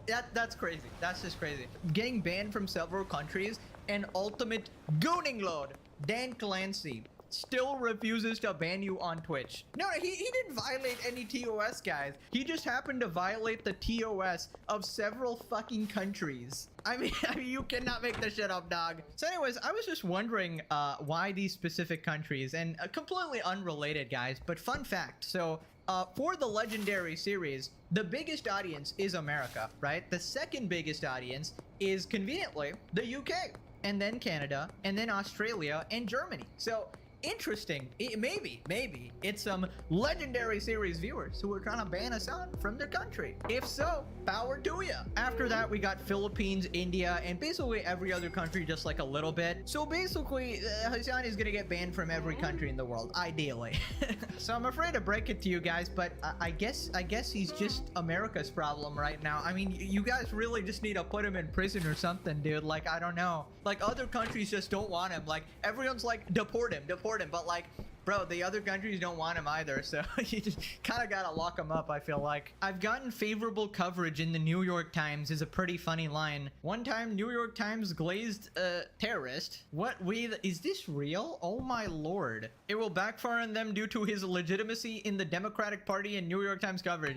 Blood, we all know it's a paid puff piece, and people and Democrats hate you. What was his favorite flag again? How long has that particular group been on the terrorist watch list? Hey, good luck with that. Hassan should be banned from every country. Maybe we just make like a special island for him, you know? Him and his cultists. Australia booted Sneeko out and told him to kick rocks and never come back. I could easily see them doing the same with Hassan. I mean, Hassan is arguably the same or worse, right? So I mean, this is completely in the realm of possibilities, and oh my god, bro, like imagine, like it would be such good content, bro. Think of the content. You know, there's a law of the universe that I've been saying, right? Whatever is best for the Legendary series will happen. So who knows? Who knows? Somebody needs to do a clip compilation of the hundreds of times Hassan has smeared the UK and send it to the appropriate authorities. Why does this a-hole keep trying to stay in countries he hates? Freaking parasite. A compilation of hundreds of times of Hassan doing something interesting. Oh, don't worry. No, Hassan never gets clipped, all right? There's surely in the next few days, there won't be a compilation of Hassan talking shit about the UK, right? Surely that will not happen. Also, didn't he just say the UK is cucked right here in this fucking like statement as well? Hassan, I'm an dude, this clip is just rent-free in my head. Fuck this South Vietnamese. Now, speaking of people banned from entire countries, moving on to Sneeko. apparently he's been exposed for being a degenerate, and then Hassan has also called him out as being a fake Muslim. You know, this reminds me of that one episode from SpongeBob where SpongeBob and Patrick actually fight each other, and then they find out that they're wearing underwear of each other's color. So like Hassan goes, "I hate you, Sneeko. You're a far-right radical." Sneeko goes, "I hate you, Hassan. You're a far-left radical. You're racist. No, you're racist. Wait, what? We're both racist. Oh, we can." And then they like unite, fucking hug and cry and shit. Like, oh my god, we actually do get along. Let's go. Anyways, basically, Sneeko got exposed for being a degenerate freak. We already knew this. He was supposedly sleeping around with conservative influencers, having like threesomes while parading around as a devout Muslim. Xena the Witch drops text with Amy Dangerfield, alleges that her and Sneeko did do what the rumors are saying. Me and Sneeko effed her raw, but Sneeko keeps getting outed for lying, and the most conservative women are secretly hoes. At least I'm upfront about what I do. Hate me because I keep it real. We got some DMs from this Amy person. Yeah, thanks. Don't tell him you effed Sneeko or this other person. I'm never gonna tell anyone in my entire life. Okay, good. He said not to let you drink too much because you fricked me. He thinks you're bi because of that. He admitted I effed you on stream. Now people are alleging the other person is Myron from Fresh and Fit. I don't know if that's true, but this is so degenerate. Xena the Witch says she dropped the allegations against Amy because she snaked Destiny. Reveals there's other red pill conservative women who she and Sneeko had relations with. Okay, there's a lot of lore here. Apparently this is like a Destiny defender. So just like enjoy the chaos, I guess. So yeah, I like to get, me and Sneeko had probably like 4 or 5 threesomes. And there's other women that are now married and in relationships that, you know, we were trashing the fuck out in the bedroom, that are red pill conservatives, that are lying to their husbands as if they're these trad wives. They're grifting this whole, like, okay, what happened is why I first ever said anything about the threesome with Amy was because she snaked Destiny when Destiny was putting her on, helping her even get out in the industry in the first place. The whole Groyper red pill scene she wanted to get in, Destiny was putting her on, and she just randomly started snaking him when, number one, over Pixie, when she didn't even like Pixie. Because Destiny never snaked me. Destiny's always been a real ass motherfucker. Destiny is my friend, so this made a fucking YouTube talking shit about Destiny, trying to do a fucking smear campaign on Destiny when everybody was jumping on Destiny's dick. Right, so lots to go over here. So just a couple of bullet points here. Sneeko is a degenerate and a cuck, right? We knew this. I mean, some other influencers are also apparently degenerates who were pretending to be these trad conservatives. Wow, influencers are grifting? Shocker. Nobody is surprised. Now, the reason this girl is mad is that they snaked Destiny, and Destiny is her friend. I mean, that's another whole fucking, like, wow. I mean, it is great choice there, I guess. There's so many cycles of degeneracy going on here, you can't really keep up. But anyways, the reason we're talking about this is because Hassan responded, and he's now calling Sneeko a fake Muslim. Hilarious coming from Hassan, the guy who pays for sex at a brothel. Hassan comments on the Sneeko, Amy Dangerfield, and Xena drama. Also, this is a crazy story. Sneeko apparently was having a shit ton of threesomes with a bunch of like Republican conservative content creators, like just, you know, they're I mean, it's nothing that you didn't expect, but yeah, a lot of these guys apparently they just fuck a lot, like all these like conservative like trad cats and shit. Yeah, Sneeko was having threesomes with this lady Amy something. Yeah, they're having like grifter orgies out there while simultaneously talking about, you know, living traditional lives. It's so funny. These guys think it's oxymoronic for me to be successful financially but also be a socialist. Meanwhile, they quite literally do not practice what they preach. Okay? There is no, like, that is diametrically the opposite of the way that they present themselves. Bro, there's no way. Is there a bigger hypocrite in this world than Hassan Piker? I just know you guys are screaming at the screen right now because this fucking guy is going, oh, they are diametrically opposed to what they're preaching. Says you, pal, says you. Champagne socialist ass in your Hollywood mansion saying that these people are hypocrites. Yeah, and so are you. I mean, the thing about Hassan is he always makes it like a black and white thing. He's expecting us to go and defend these people when, well, oh my God, you call out Hassan for being a hypocrite, but not these guys. But what you don't understand is we're apolitical. We don't give a fuck. Fuck these guys. Fuck you too. They're all degenerates. We don't like any of them. How many times do I have to say this? Here on the Pegasus channel, we hate both sides, all right? We hate extremists in general. We hate grifters, and they fall in that category, so F them. But we gotta be honest here. Let's not pretend that Hassan is above any of these people. You are literally just as much a degenerate and a fake grifter. I mean, you literally slept with a prawn star while she was sleeping with other men. You're literally a cuck, bro. I mean, just from the stories you have told, this shit wasn't even leaked. This is just him organically telling these stories because he wants to be seen as this alpha Chad, Andrew Tate type of guy because he's still stuck in this bro tips era. As a 35-year-old man, instead of starting a family, he's still bragging about girls he slept with. I mean, fact of the matter is, you would totally join in with Sneeko if you could. I mean, you're both cucks, and you're both degenerates. And so I saw her, I've seen her other men, and it's just like, that was... seen it? Yeah, I saw it like, literally right... I can't be no police. If Sneeko drops you an invite, you're booking a flight, pal. We know the kinds of people who pay for sex. It's literally the bottom of the barrel. And that's you. You're a disgusting freak. You admitted it. Anyways, so then Hassan calls Sneeko a fake Muslim. This is particularly ironic. Suck my fucking cock, okay? I'm a goddamn Muslim American who gets fucking called a terrorist every fucking day. I, after all, am not Muslim. Nor am I from the Muslim world. This motherfucker's running around being like, I'm actually a pious Muslim revert. I believe fully, I subscribe fully to Islam, and then he's having fucking three-ways and shit, watching his girlfriend get fucked by other dudes, like except for one instance, she did one shoot, and I didn't really care about it. I don't even understand how that stuff works at all. What the fuck? I bet you his ass did not ask one of these sheiks, on one of the call-in shows to be like, Imam, great Imam, please tell me, is it haram if I have a threesome, and then in the threesome there's another guy and he's fucking my girlfriend? Please, for the love of Allah, look at Amy Something's Instagram bio. Another Instagram link. Christ is King. Mrs. the Bryn Cat on Rumble and YouTube America First. Yeah, this is the lady. She loves James Fishback. And I think that's her husband, who is a groiper. Is that a Swagapino W or L?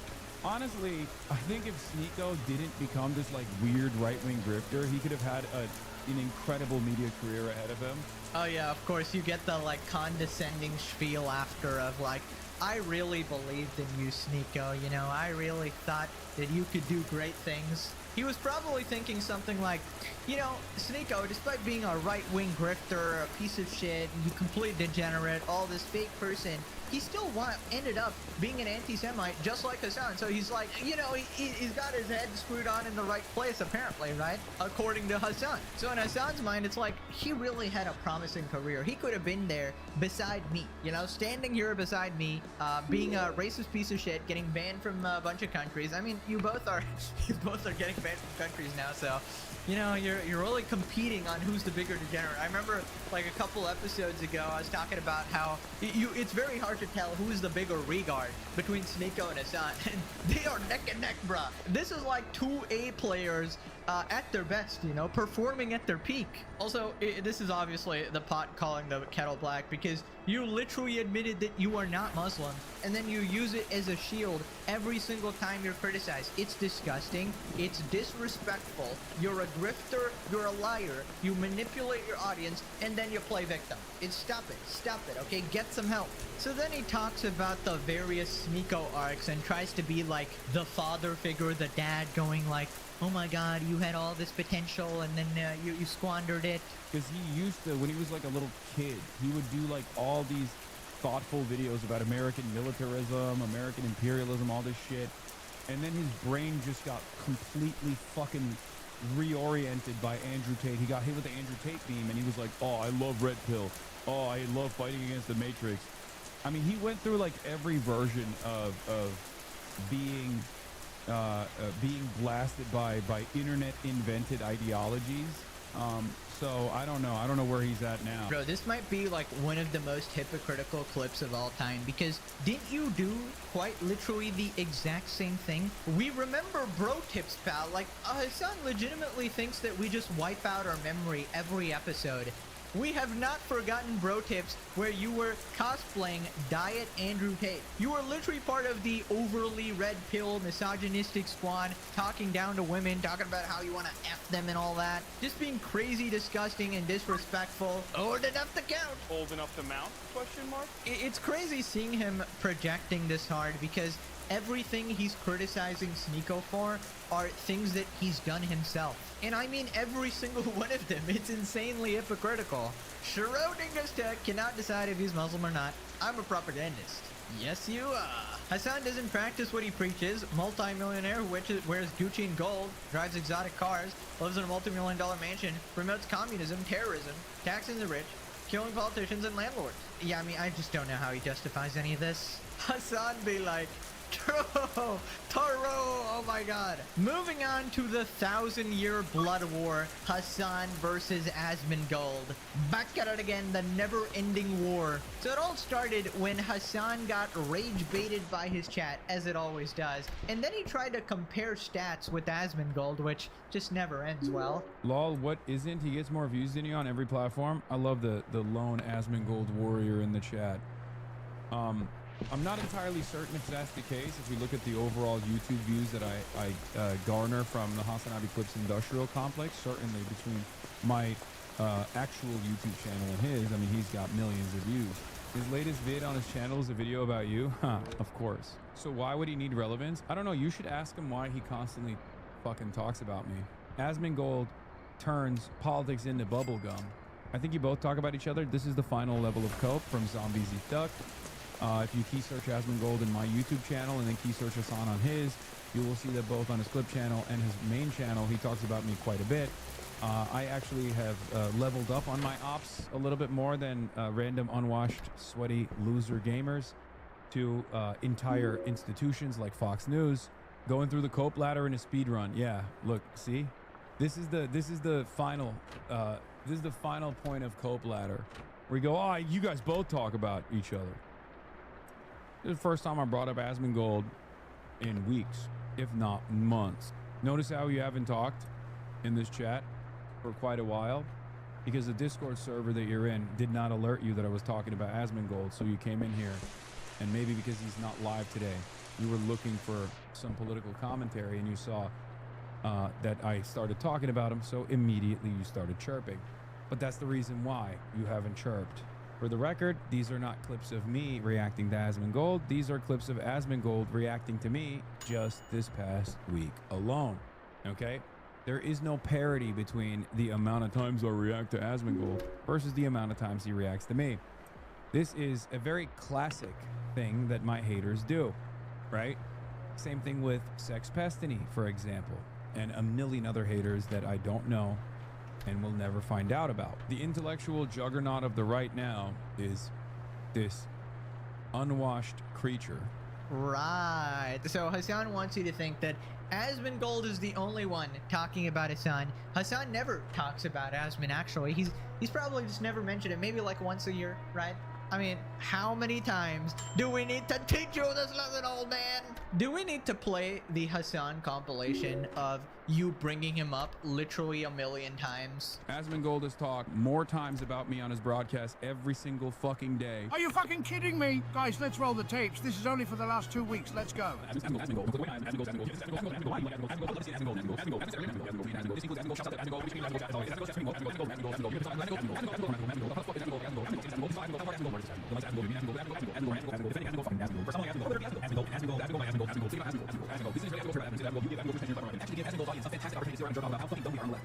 Yeah, I don't know why he tries to lie about stuff that is quite literally documented on the internet. And again, my theory is coming true again.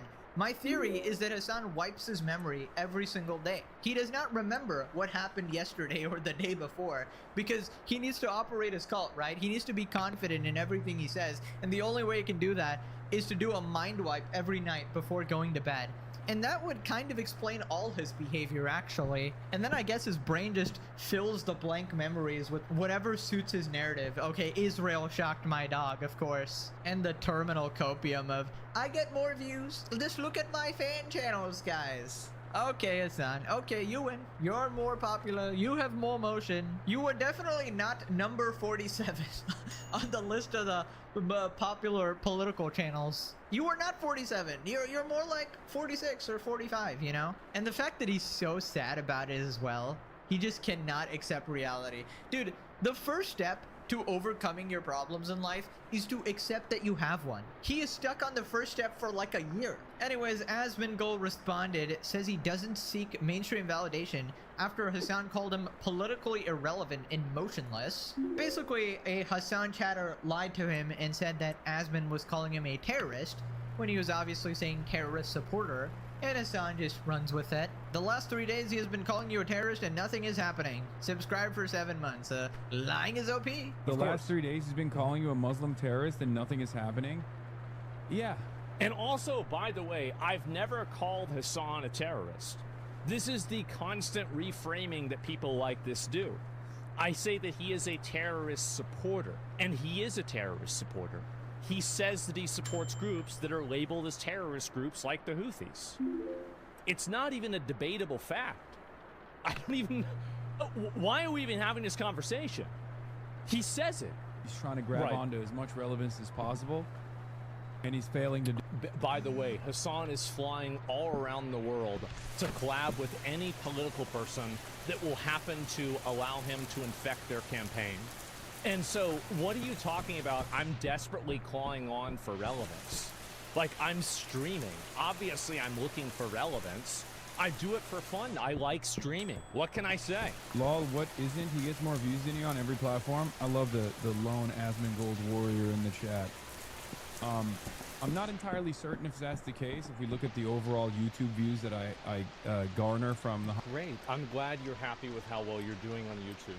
Okay, what is it? Is it literally just coping and molding about popularity? Yeah, I mean, that kind of defines half of his interactions with Asmongold. Bro, the copium. If you actually consider my clip channels, I've done the math and I'm more popular. This complete fantasy that I made up in my head, dude. And how many times has Hassan done this conflation where he says people are calling him a terrorist when the main argument people are making is that he supports terrorists, which is 100% factual and indisputable. He's done it multiple times, reiterating his support, which is part of the reason why there are multiple countries trying to get you banned. And he always addresses this criticism by removing the supporter part and just saying, oh, people are calling me a terrorist, and then he adds on that, oh, I'm brown, oh, I'm Muslim, or something like that, trying to make it seem like people are racist to him, when he admits that he's white passing and everybody considers him white as well, and then he admits that he's not Muslim, he admits that he's not brown, and he's always white. Like, none of this makes sense. He's obviously grifting.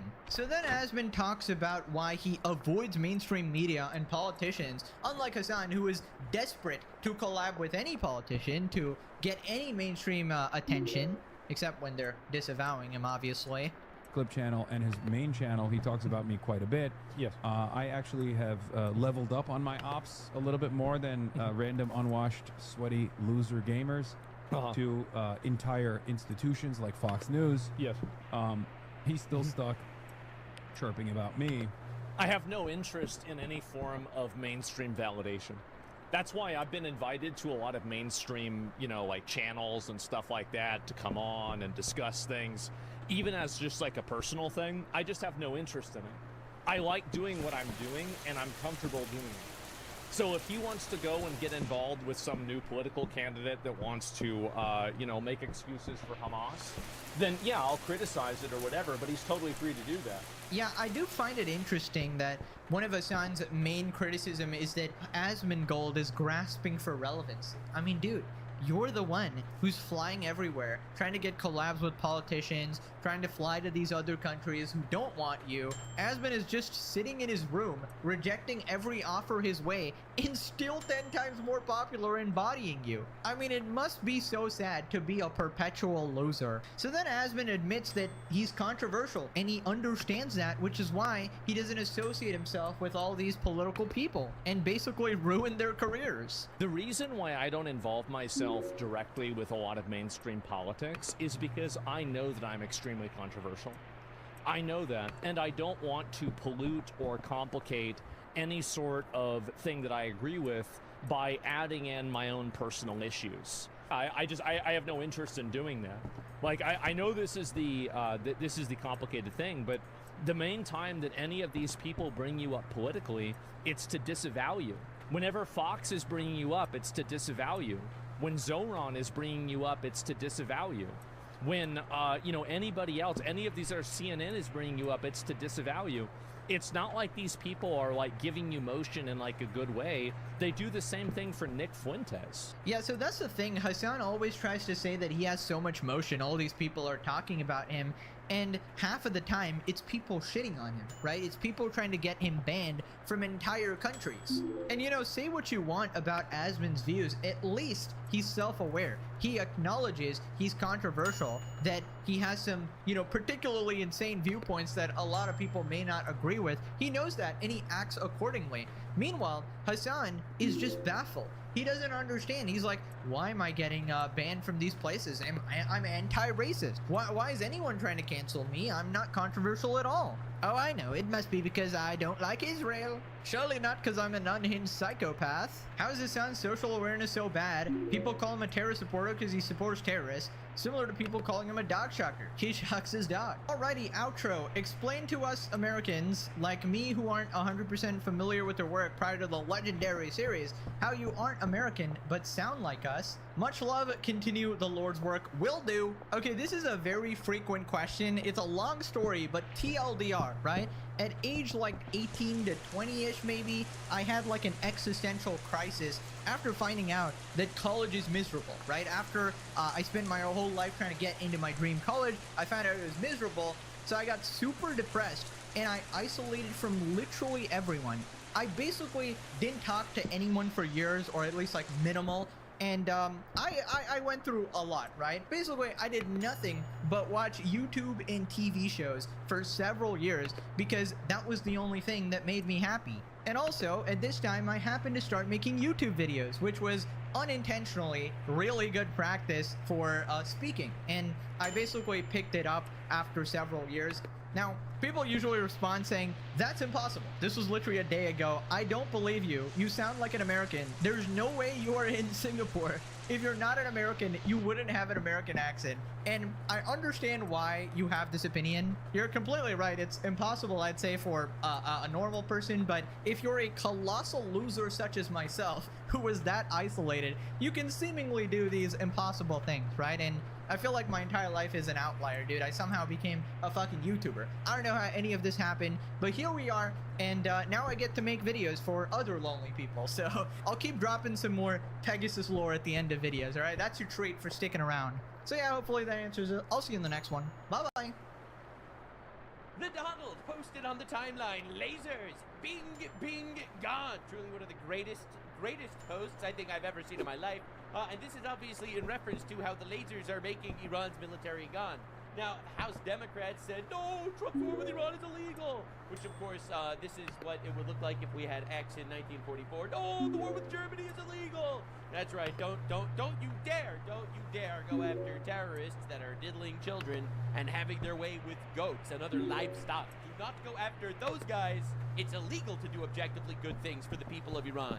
Now, if you want to argue it's not America first, well, we could have a discussion about how I personally don't want their terrorist death cult in the Middle East to have nuclear weapons that they're developing and currently trying to kill us with. I'm actually not super excited about that. Maybe Democrats want that to happen. It would not surprise me, being they push all other forms of genocidal, anti-American dogma. This isn't exactly something that would shock me. But hey, maybe that was their stance all along. Now, breaking news, Tehran warns 90% enriched uranium if they are attacked again by the US or Israel. Now, this is really funny because it makes believe Iran actually has literally any power to warn literally anyone of anything.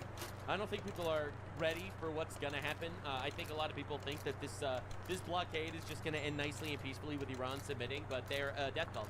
All right, we're not dealing with a regular, normal type of guy who's like, well, I lost a war. Oh well, I'll take the L and live another day. We are literally up against terrorist, suicidal pedophiles that are more than happy to blow themselves up if it means that they can take us with them. All right, we're up against a ridiculous clergy death cult that believes in a suicidal, apocalyptic endgame obliterating the world. All right, people don't recognize exactly the evil we're dealing with, and because a lot of people think that everyone else thinks just like them. Oh, what do you mean? I don't want to blow myself up, so they probably don't want to blow themselves up either. Well, that's been proven a little false. Anywho, Donald Trump tweeted, "When the fake news says the Iranian enemy is doing well militarily against us, it's virtual treason. In that it is such a false and even preposterous statement. They are aiding and abetting the enemy. True. All it does is give Iran false hope when none should exist." God damn. He's just killing him every day. "These are American cowards that are rooting against our country." True. Iran has 159 ships in their navy. Every single ship is now resting at the bottom of the sea. They are under the sea. They have no navy. Their air force is gone. Their leader is gay. All technology is gone. Their leaders are no longer with us, and their country is an economic disaster. Only losers, ingrates, fools, retards, and flaggots are able to make a case against America. President Donald J. Trump. Bro is cooking there, I'm not gonna lie. And also true.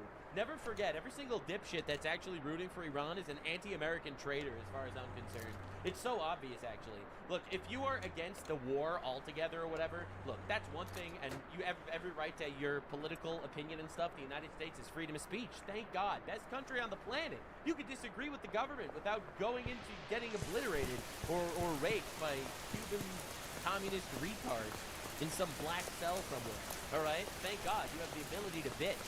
The ability to bitch is granted to you by the Constitution. If you're rooting for the enemy, then you're a treasonous dipshit, anti-American fuckface, and you're gonna die, politically and morally speaking. I mean, obviously I'm not calling for any form of violence, but I very much would love if some of these fucking retards actually face consequences for their bullshit, which does exist.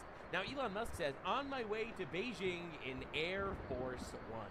The boys are back together. Elon on his way to China with Trump. All right, Trump needs to go to China to currently mog all of the Chinese people that currently have no oil. All right, these guys, they've desperately wanted to capture Taiwan for a very long time. That's not going to happen because they have no oil because we're taking Iran. Do you understand how this works?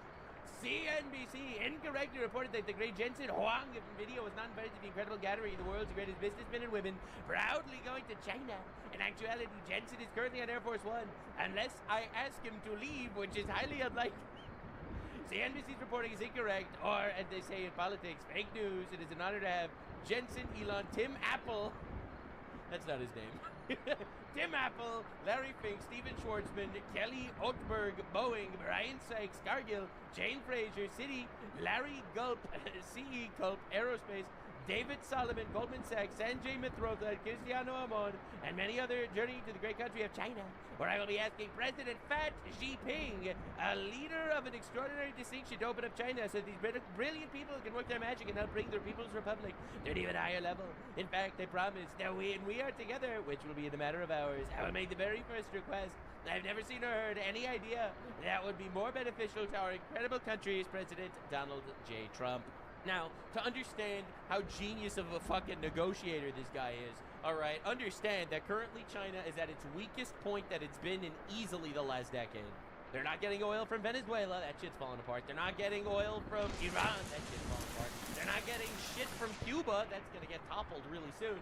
Alright, just to understand the Donald Trump global policy, he made sure that every single one of China's big allies that gives them all sorts of shit to let them keep growing is completely and utterly cooked and cucked by the United States of America. China has never needed us more than they do right now, and they've never had less leverage than they do right now. It's part of a gigantic geopolitical chess game that, in my opinion, every single political commentator is either fucking retarded or lying to you because they're trying to sell you fake news. This was absolutely genius, and only dipshits will tell you that Trump doesn't know what he's doing. Alright, this is the squad of gamers that Donald Trump has assembled to show up in China. Now, Rubio did a little bit of trolling, let's just say. Secretary Rubio rocking the Nike Tech Venezuela and Air Force One. All right, so this is what he was wearing going to China. This is what we call mogging. All right, this is what we call mogging the shit out of China. Now, the reason why this is very funny is, well, actually, because this is exactly what Maduro wore when he was captured by the United States of America in January. All right, Rubio is wearing the Maduro fit on his way to China. Bro is mogging the shit out of the competition in every feasible way, bro.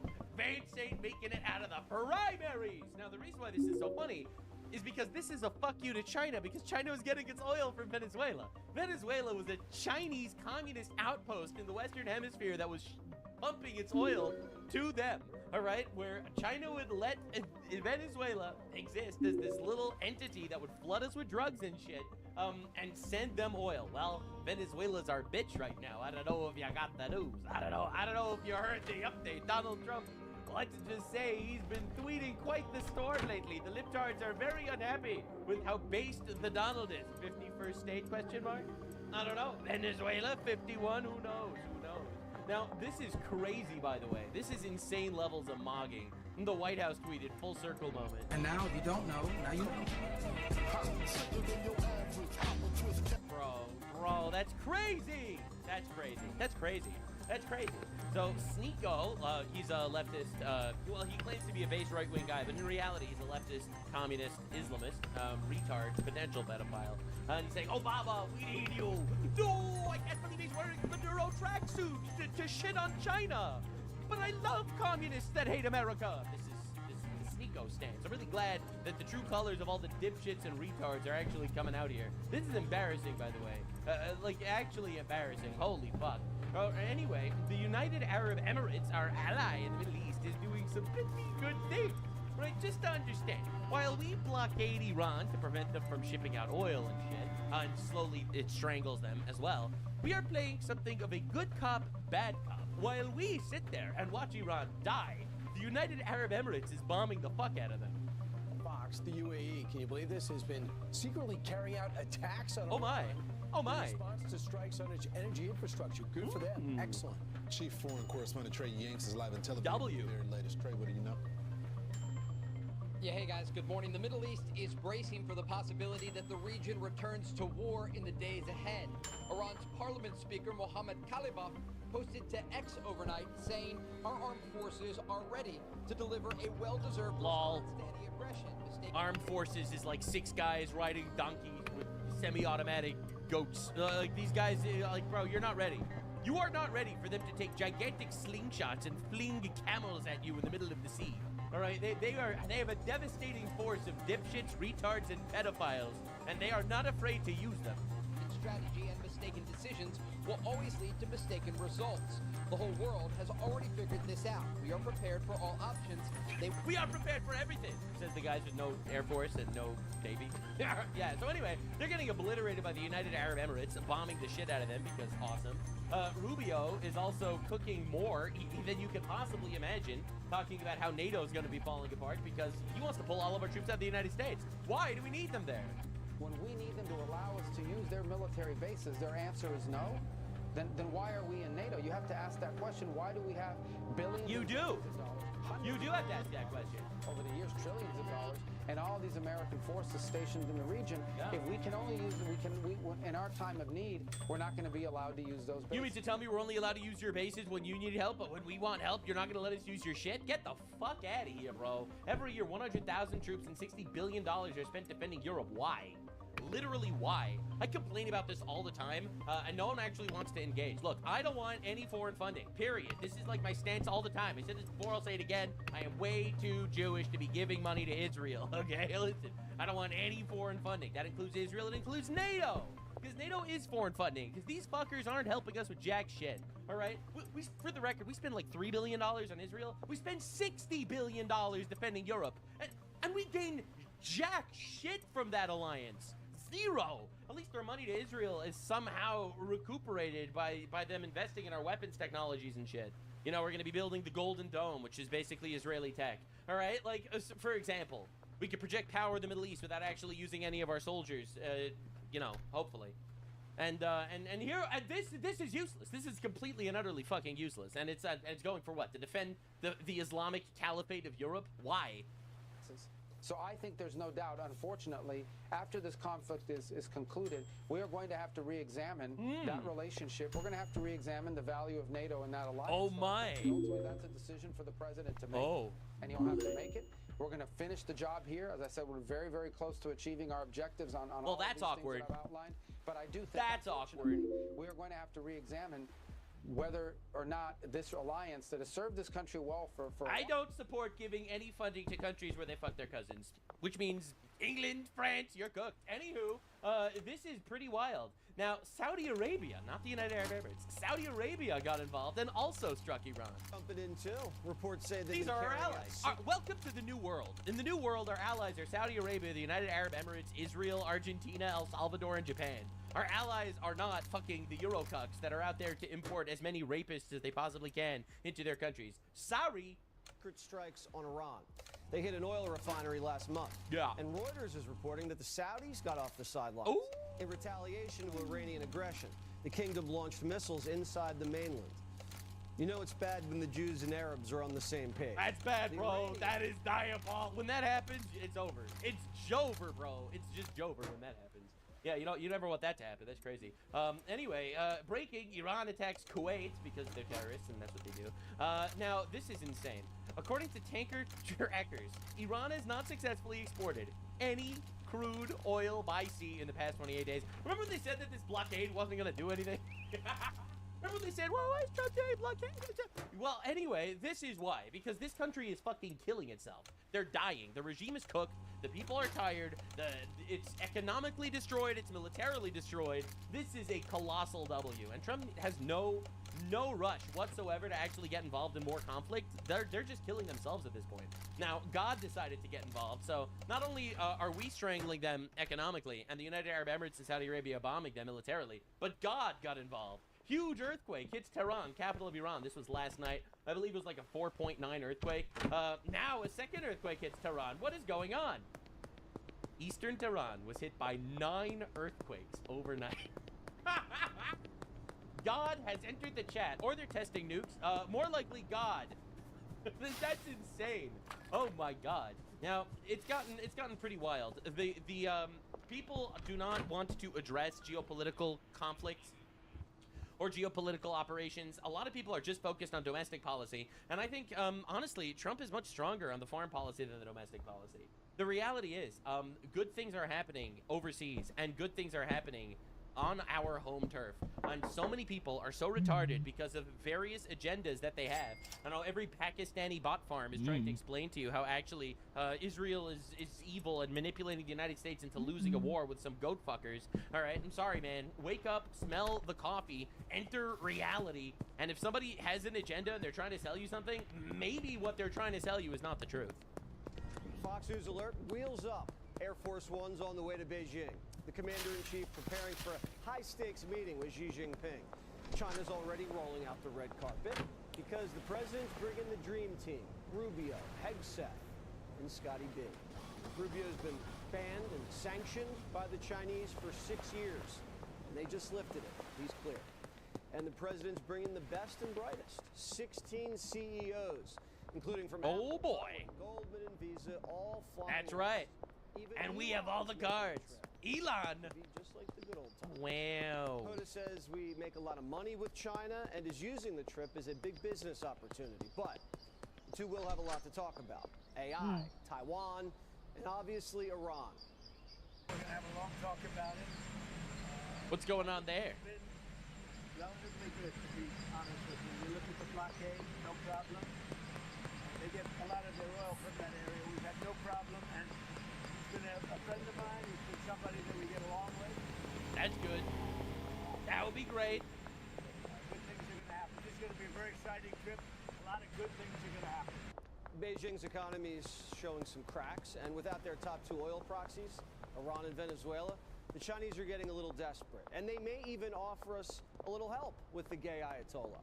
Oh my God! That's a big part of it too. You have to understand, one of the major bankrollers of Iran was China. All right, these guys, these people were literally in the orgy of doom. They were sucking each other off the most diabolical fucking ways possible. All right, just understand, okay? This is crazy on every single metric. China needs us now They've never needed us really before, but they need us now more than ever. And they could literally pull the strings and topple the Iranian regime even potentially, because they're basically propping it up because they have no money. It's pretty fucking crazy watching the geopolitical dominoes fall. And everyone's like, Trump doesn't have a plan, actually. Hi, I'm a Democrat. I'm rooting for terrorists, rapists, pedophiles. Trump has no plan. Meanwhile, everything just happens to work out. Wow, it's so funny how that happens.